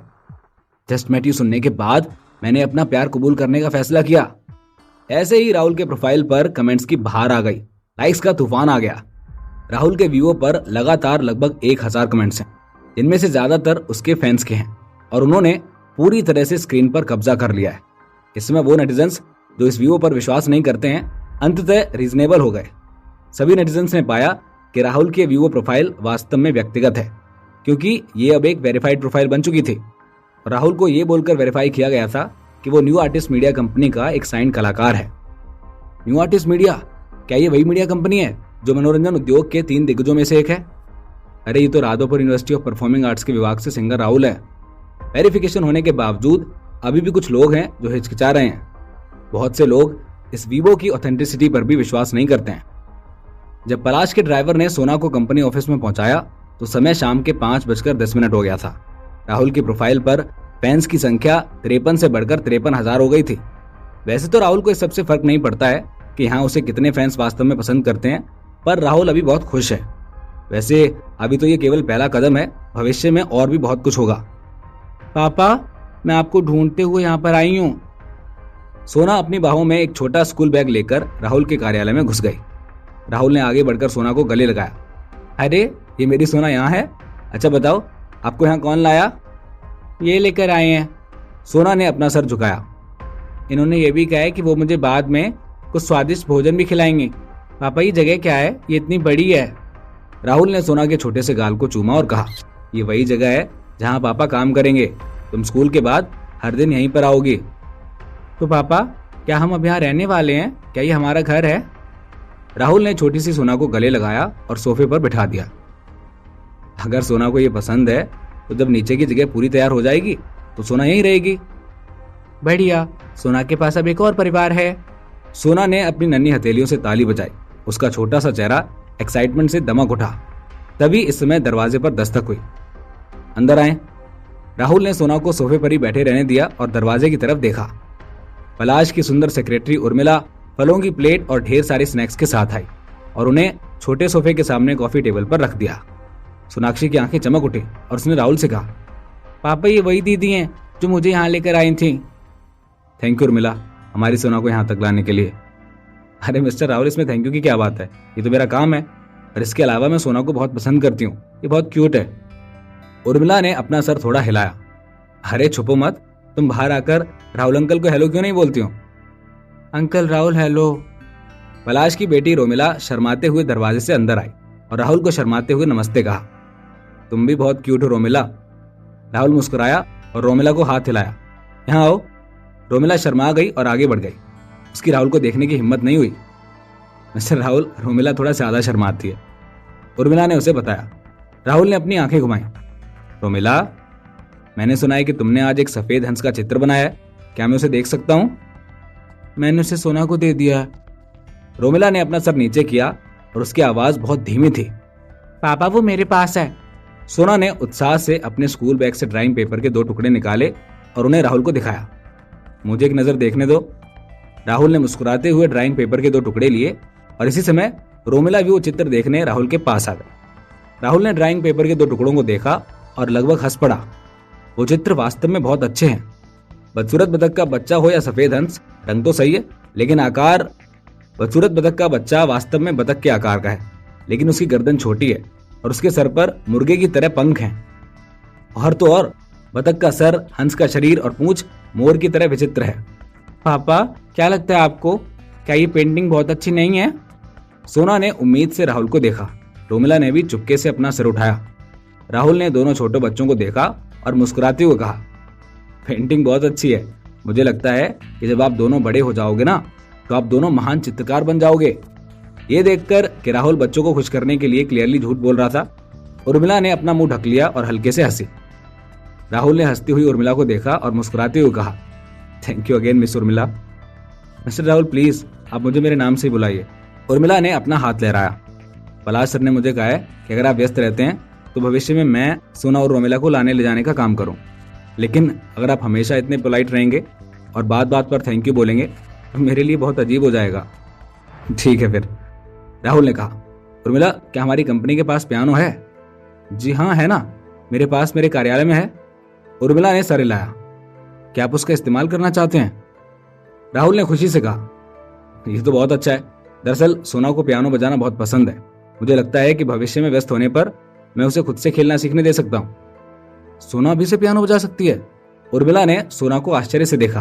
वो तो अभी बहुत छोटी है। सोना, क्या आप पापा के साथ पियानो बजाना चाहती हो? राहुल मुस्कुराया और फिर अचानक से पूछा। सोना ने अपना सर उठाया और आश्चर्य से पूछा, क्या सोना फिर से पियानो बजा सकती है? हाँ हाँ बिल्कुल, क्यों नहीं, साथ चलो पियानो बजाने चलते हैं। राहुल ने दोनों बच्चों के हाथ पकड़े और कहा, चलो चलते हैं। हालांकि उर्मिला पलाश की जूनियर सेक्रेटरी है, वो उसकी भतीजी भी है और पीएचडी है।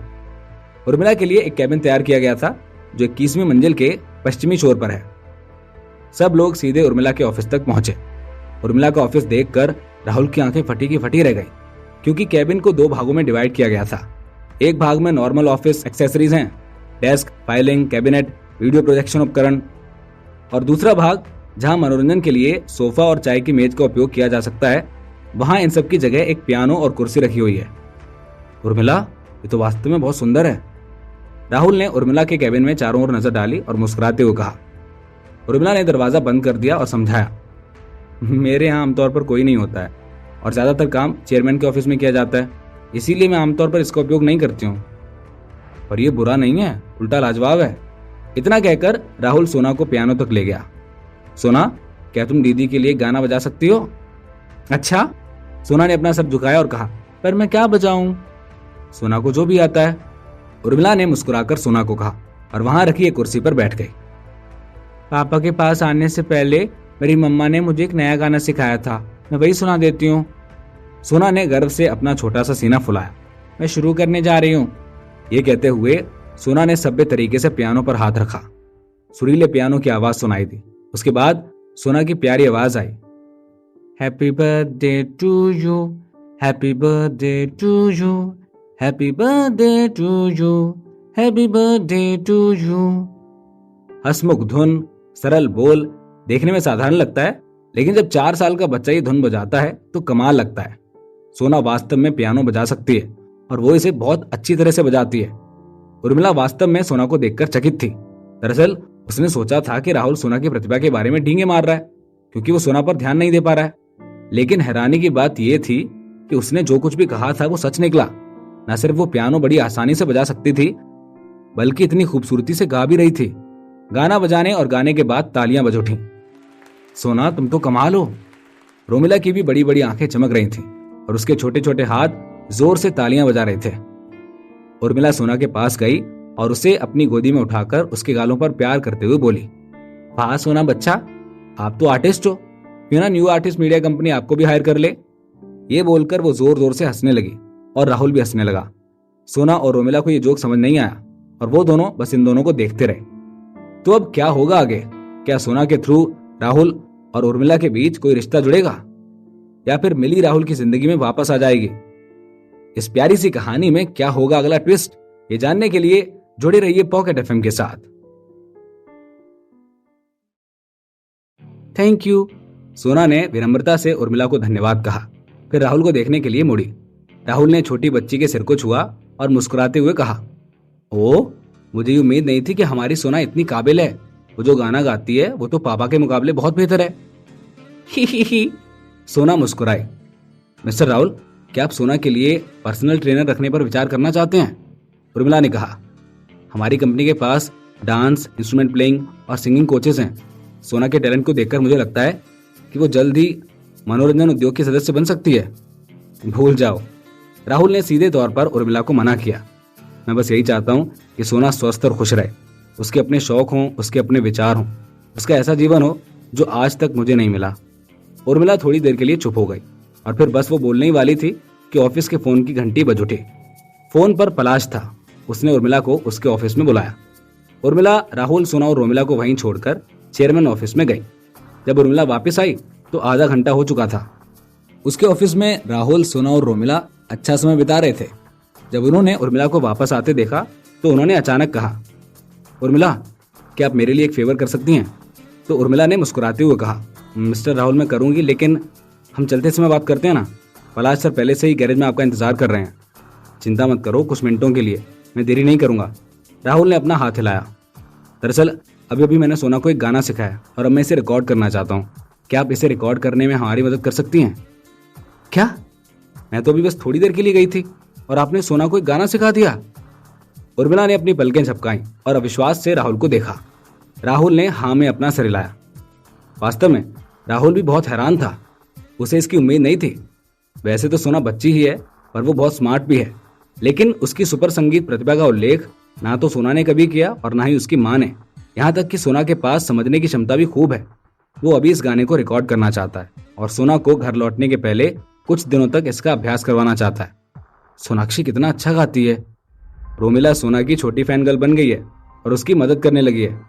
मैंने इसे अभी तक नहीं सीखा है, लेकिन सोना ने सीख लिया है। ये सुनकर उर्मिला ने राहुल से कहा, मिस्टर राहुल, लाइए, आपका फोन दे दीजिए। राहुल ने उसे फोन निकालकर दे दिया। जैसे ही उर्मिला ने कैमरा चालू और रिकॉर्ड करने के लिए क्लिक किया, वैसे ही पियानो की आवाज सुनाई दी।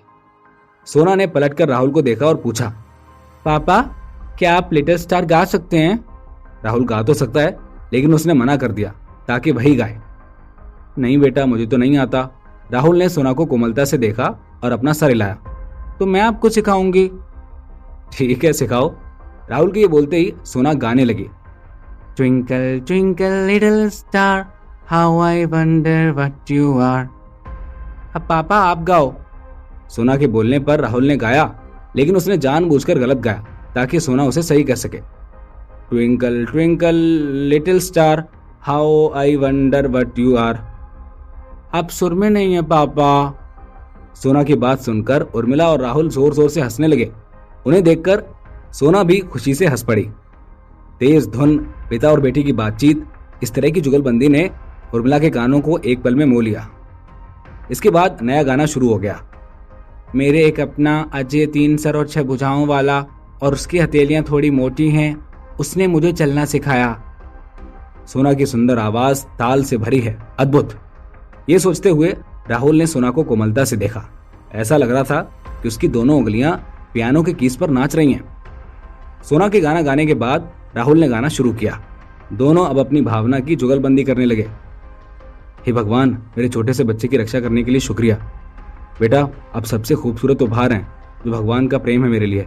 सारी दुनिया को भूलकर, मौसम और हर चीज की परवाह किए बिना मैं सिर्फ आपसे प्यार करता हूँ मेरी बच्ची। वहीं उर्मिला ने पहली बार राहुल को लाइव गाते हुए सुना। ऐसा नहीं है कि उसने जस्ट मेट यू का वीडियो नहीं देखा है, लेकिन वीडियो देखने और लाइव सुनने में जमीन आसमान का अंतर है। उसने आज तक बहुत सारे लोगों को लाइव सुना है, लेकिन एक पिता और एक बेटी को ऐसे अपने शब्दों में एक दूसरे के प्रति प्रेम दर्शाते हुए देखकर उर्मिला भावों से भर गई। राहुल और सोना के बीच डुएट फीलिंग से भरा है।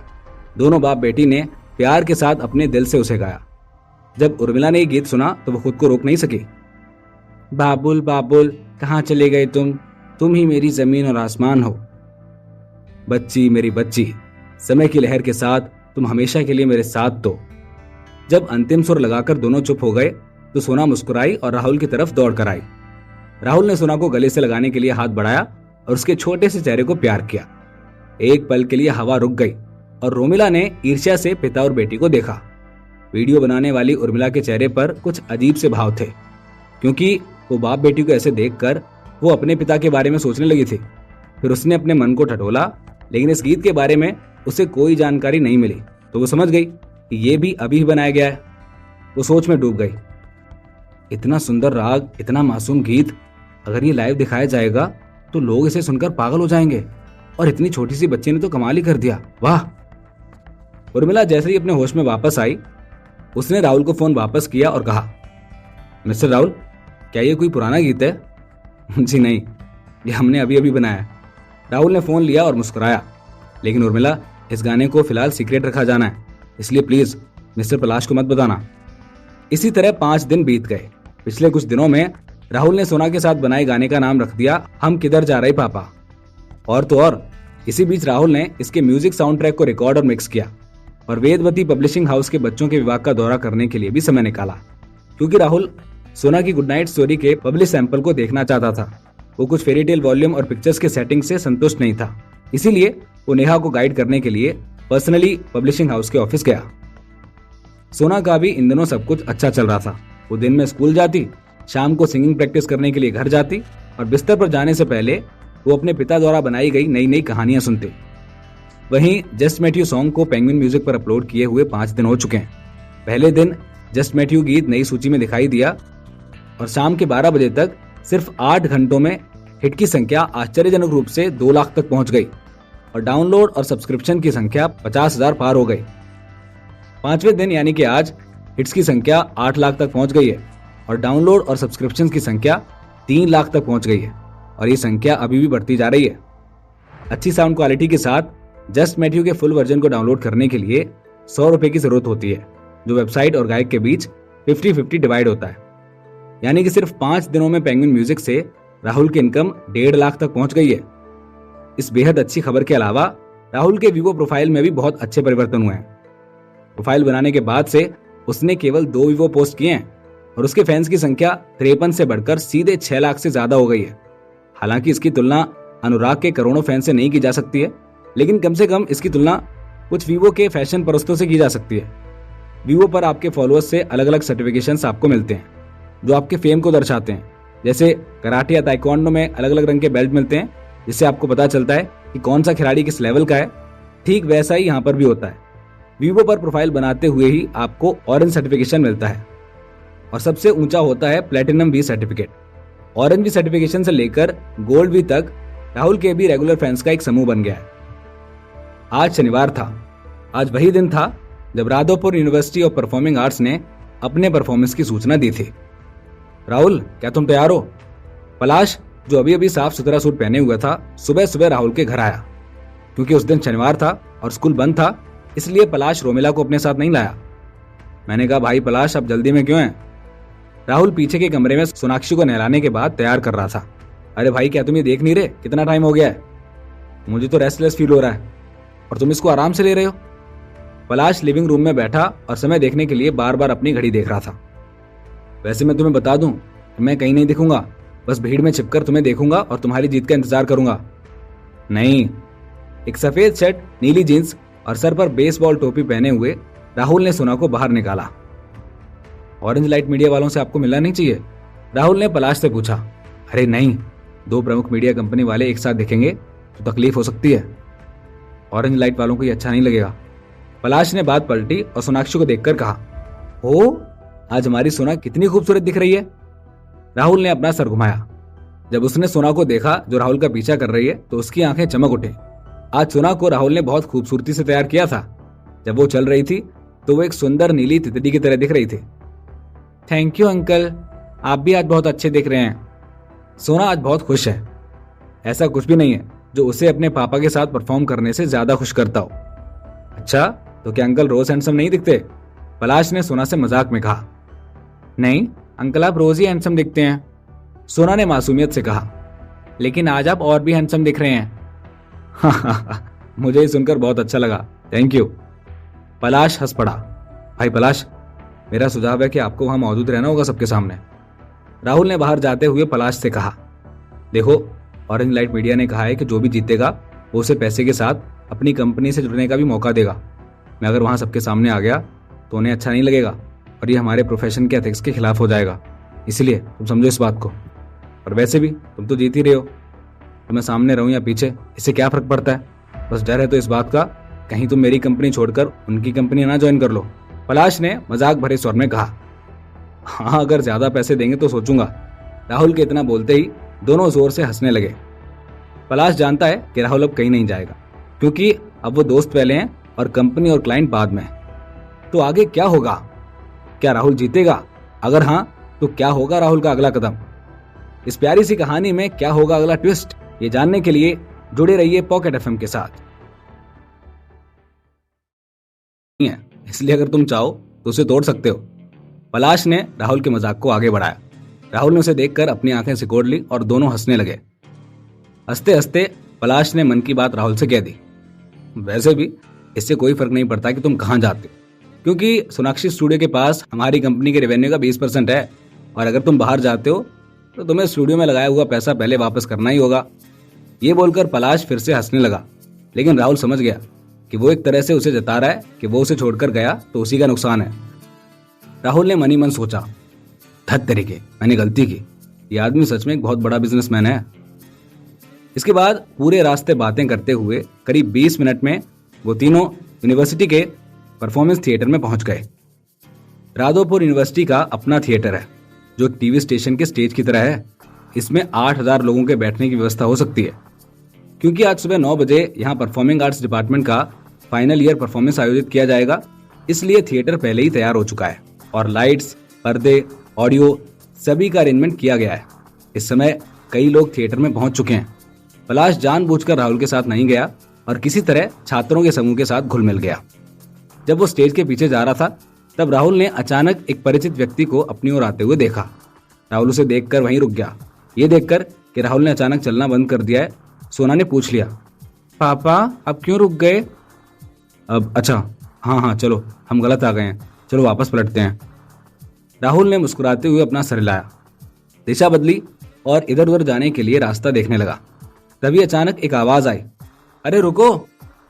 जो व्यक्ति उसकी ओर चल रहा था, उसका इरादा उसे जाने देने का नहीं था। आपको क्या लगता है, आपने टोपी पहन ली तो मैं आपको पहचान नहीं सकती? राहुल बेबसी से रुक गया। वो वास्तव में कहना चाहता था कि इस टोपी ने उसे कई फैन से बचाया है, लेकिन उसने अपना सर हिलाते हुए मुड़कर उस व्यक्ति की ओर देखा जो उसके पास आया था। उसे देखकर राहुल ने कहा, हाय, हेलो। हेलो। वो लड़की हंसी और बोली, आपने मुझे उस दिन सही रास्ता दिखाने में मदद की और मैंने अभी तक आपको अच्छे से थैंक यू भी नहीं बोला है। हाँ, ये वही लड़की है जिसे राहुल ने कुछ समय पहले हॉस्टल के सामने टकराकर गिरा दिया था। उस दिन से बिल्कुल उलट आज इस लड़की ने एक स्टाइलिश काले रंग का सूट पहना हुआ है और उसके लंबे बाल पीछे की ओर खुले हैं। होठों पर पिंक लिपस्टिक और आंखों पर धूप का काला चश्मा है। अरे थैंक यू की कोई जरूरत नहीं है, वो तो मेरा फर्ज था। लड़की मुस्कुराई और उसने सोना को देखा जो राहुल की गोद में थी और कहा, कितनी सुंदर छोटी बच्ची है। बेटा, तुम्हारा नाम क्या है? सोना ने उस लड़की को देखा और मासूमियत से पूछा, आंटी आपने इस कमरे में धूप का चश्मा क्यों पहन रखा है? यहाँ तो बहुत अंधेरा है। सोना को राहुल ने एकदम से रोका। अरे सोना, ऐसे नहीं बोलते। उस लड़की को सोना की बोली बात अच्छी नहीं लगी। उसने सोना को घूरते हुए कहा, क्या ये बच्ची आपकी रिश्तेदार है? ये मेरी बेटी है, सोनाक्षी। राहुल ने सोना के चेहरे को प्यार से छूते हुए कहा। लड़की उसे देखकर बोली, हाँ मुझे याद आया, जब तुमने उस दिन मुलाकात रेस्टोरेंट में गाया था, सोनाक्षी भी वहां थी, है ना?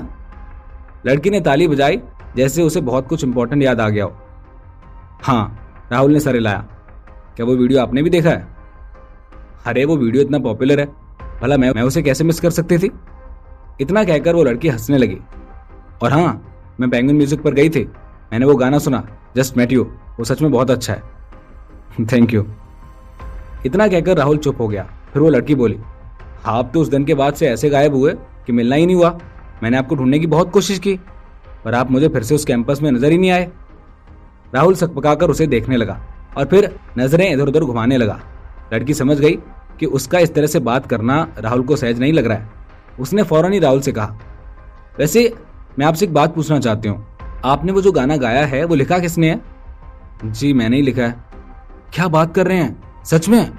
हाँ यार, ये तो बहुत अच्छा है। नहीं, आप ही लिखते हैं, आप ही गाते हैं, और इतना अच्छा कि पूछो मत। मुझे वो गाना सुनकर सुकून मिला। मुझे ऐसा लगा मानो वो मुझ पर ही लिखा गया है। कैसे कर लेते हैं आप ये? ऐसा गाना लिख लेना जो सबको लगे कि उनका अपना है। ऐसा लगा मानो इस गाने की सारी भावनाएं शब्द सब हमसे ही जुड़े हैं या हमारी ही बीती जिंदगी को देखकर लिखे गए हैं। मैं बहुत हैरान हूं कि आप इतना अच्छा लिख सकते हैं। लड़की बोलती जा रही थी। जी वो तो हो जाता है बस। अरे ऐसे कैसे? और किसी से तो नहीं होता, आपसे हो जाता है क्योंकि आप टैलेंट की खदान हैं। सच में सब में आपके गाने का बहुत क्रेज है। हम सब न जाने कितनी बार आपका गाना सुनते हैं। यकीन करना मुश्किल हो जाता है कि कोई कैसे इतना सुंदर लिख सकता है और उसे गा भी सकता है। वैसे आज आप यहाँ परफॉर्म करने आए हैं ना, तो मैं आपको अभी एक बात बता दूं, अगर आप परफॉर्म करोगे तो और कोई जीत ही नहीं सकता। राहुल ने मुंह नीचे किया। अरे थैंक यू सो मच। अरे नहीं नहीं, मैं सच कह रही हूँ। मैंने तो आपको उस दिन भी कहा था कि मुझे ऐसा लग रहा था कि मैंने आपको कहीं देखा है, और घर जाकर जब मैंने वीडियो देखा तो याद आया, कह रहे ये तो आप हैं, आपसे ही मिली थी मैं तो। राहुल उसके चुप होने का इंतजार कर रहा था ताकि वो वहां से जा सके। राहुल ने कई बार लड़की को बीच में रोकने की कोशिश की, पर वो अपनी ही धुन में खोई हुए बोले ही जा रही थी। सोना भी उसकी गोदी में उस लड़की को इतना बोलते हुए देख रही थी। मैं भी कितनी बेवकूफ हूँ जो उस दिन आपको पहचान नहीं सकी। अगर उसी दिन पहचान जाती ना तो मैं आपको उस दिन ऐसे ही जाने नहीं देती। राहुल ने मुस्कुराते हुए थिएटर के बैक स्टेज की ओर इशारा किया और कहा, मुझे जाना है, मुझे कुछ म्यूजिक अरेंजमेंट करने हैं और इन लोगों को गीत का साउंड ट्रैक भी देना है। दरअसल अभी बहुत सी तैयारी बाकी है, इसलिए अभी मैं जाता हूँ। Bye, nice to meet you. ठीक है बाय। लड़की ने सर हिलाया। पिता और बेटी को स्टेज के पीछे घूमते हुए देखकर उसने दोबारा अचानक अपना मुंह खोला और पूछा, तुम अभी भी नहीं जानते कि मैं कौन हूं? क्या ये इंपॉर्टेंट है? राहुल ने अपने कंधे उचकाए और कहा, क्या तुम जानना भी नहीं चाहते? अगर तुम्हें मेरा नाम पता चला तो शायद तुम्हें आश्चर्य होगा। ओह, राहुल ने अपना सिर हिलाया। भूल जाओ, आश्चर्य उन लोगों के लिए रहने दो जिन्हें उसको जानने में मजा आता हो। ये कहने के बाद राहुल ने सोना को गले लगाया और बिना पीछे देखे चला गया। उसे इग्नोर करके राहुल को जाते देखकर लड़की ने अपने दांतों को नाराजगी से पीस लिया। वो राहुल और सोना को गुस्से से घूरती रही। राहुल के ऐसे जवाब से उसका ईगो हट हो गया था, जिसकी नाराजगी उसके चेहरे पर साफ देखी जा सकती थी। अमृता, तुम यहाँ क्यों हो? तभी एक चिंतित महिला की आवाज आई। नेहल जी, फाइनल परफॉर्मेंस में भाग लेने वाले कई छात्र पहले ही यहाँ पर आ चुके थे। देखने वालों की भी भीड़ बढ़ने लगी थी। उनके बीच राहुल अपनी गोद में सोना को लिए आगे बढ़ रहा था। तभी अचानक सोना ने कॉरिडोर में इशारा किया और उत्साह से चिल्लाई, पापा जल्दी से देखो, ये ललित अंकल, सचिन अंकल और रोनी अंकल हैं। अभी काम में बहुत ज्यादा बिजी होने के कारण राहुल ने अपने दोस्तों को लगभग एक हफ्ते से नहीं देखा था। सोना उन्हें बहुत पसंद करती थी। सोना उनके पास जाने और उनसे मिलने के लिए चिल्लाई, इसलिए राहुल ने सोना को अपनी गोदी से उतार दिया। सोना दौड़ पड़ी। सचिन ने दूर से अपनी बाहों को फैलाया, सोना को उठाया और अपनी गोदी में ले लिया। राहुल उनके पास पहुंच गया और बोला, रोनी, ललित, सचिन। राहुल भाई, आ गया तू? राहुल सभी को देखकर मुस्कुराया। सचिन ने सोना से पूछा, हमारा सोना बेटा कैसा है? हमें तो पता ही नहीं था कि हमारा सोना बेटा भी आ रहा है। मैं अच्छी हूँ छोटू अंकल। फिर सोना ने ललित और रोनी की तरफ देखकर कहा, hello uncle Lalit, hello uncle Ronnie. अरे सोना, तुम तो बहुत सुंदर दिख रही हो। ये सुनकर सोना शर्माई और बोली, मुझे मेरे पापा ने इतना सुंदर तैयार किया है। उसकी मासूमियत देखकर सभी हंसने लगे। अरे रोनी, क्या चल रहा है? राहुल ने पूछा। कुछ खास नहीं, ये देखो भाभी भी आई है तुम्हारी। नेहा भी वहां पहुंच गई। अरे वाह, हेलो नेहा। राहुल एक पल के लिए अवाक रह गया, फिर हल्के से हंसा। हेलो, नेहा ने जवाब दिया। राहुल सबको देखकर मुस्कुराने लगा, लेकिन उनमें से किसी के भी चेहरे पर ज्यादा खुशी नहीं दिखाई दी। राहुल समझ गया कि कुछ गड़बड़ है। तभी राहुल ने रोनी की तरफ देखा। रोनी उदास दिख रहा था। दूसरी तरफ उस अधेड़ उम्र की महिला को देखकर अमृता के चेहरे पर भाव थोड़ा हल्का हो गया और उसने पूछा, क्या बात है अमृता, क्या तुम एक जगह नहीं रुक सकती? फिर नेहल ने राहत की सांस ली और कहा, मुझे लगा कि तुम पिछली बार की तरह फिर से खो गई और मैं डर गई। ओ नेहल, पिछली बार जो हुआ वो एक्सीडेंट था। अमृता ने अपना पैर पटक कर कहा। नेहल को कुछ समझ नहीं आया और उसने सीधे कहा, देखो तुम मुझे मेरा काम छुड़ाकर यहाँ लाई हो, तो चलो बैठो, चलो मेरे साथ आओ। इतना कहकर उसने अमृता को खींच लिया और थिएटर की तीसरी मंजिल पर ले जाने लगी। नेहल, आप क्या कर रही हैं? अमृता थोड़ी हैरान थी। रमन्ना सर यहाँ पर हैं। नेहल हड़बड़ी में बोली, इस ग्रेजुएशन परफॉर्मेंस में आने का फैसला बहुत अच्छा है। आज परफॉर्मिंग आर्ट्स डिपार्टमेंट की स्थापना की 30वीं एनिवर्सरी है और अकादमी ने विशेष रूप से रमन्ना सर को आने और प्रदर्शन पर रिपोर्ट करने के लिए आमंत्रित किया है। तीसरी मंजिल पर पहुंचकर नेहल ने जोर से हाँफते हुए कहा, मैं तुमको बता दूं कि रमन्ना सर यूनिवर्सिटी के पुराने प्रिंसिपल हैं और बहुत से स्टार्स उनके स्टूडेंट रहे हैं। तुम बहुत लकी हो कि एक स्पॉन्सर के रूप में वो तुमसे मिलना चाहते हैं, इसलिए अपनी अकड़ कम करो और उनसे बात करो। वो तुम्हारी बहुत हेल्प कर सकते हैं। उनकी कई लोगों से पहचान भी है, तुम उनसे मिलोगी तो तुम्हारे लिए अच्छा होगा। अमृता की आंखों पर अभी भी चश्मा लगा हुआ था। नेहल ने वो चश्मा उतार दिया। और ये अंदर क्यों तुमने धूप का चश्मा लगा रखा है? इसे हटाओ और उनसे अच्छे से मिलो। चश्मा उतारने पर अमृता थोड़ा सा नाराज होती है, लेकिन वो कुछ नहीं कहती और चुपचाप नेहल की बात मानने लगती है। स्पॉन्सर, दरअसल ये लड़की अमृता राठौड़ है, स्कॉलरशिप देने वाले रमन राठौड़ की बेटी अमृता राठौड़। वो ऑरेंज मीडिया द्वारा प्रचारित प्रसिद्ध गायकों में से एक है। यही वो लड़की है जिसके बारे में पलाश ने राहुल को बताया था कि अगर उसे इसके साथ एक म्यूजिक वीडियो बनाने का मौका मिलेगा तो वो और भी ज्यादा फेमस हो जाएगा। लेकिन इसी लड़की को राहुल नाराज कर चुका था। तो आगे क्या होगा अब कहानी में? क्या राहुल इस कंपटीशन में जीतेगा या फिर उसे अमृता को नाराज करने का खामियाजा भुगतना पड़ेगा? इस कंपटीशन के नतीजे का क्या असर होगा राहुल और सोना की आने वाली जिंदगी पर?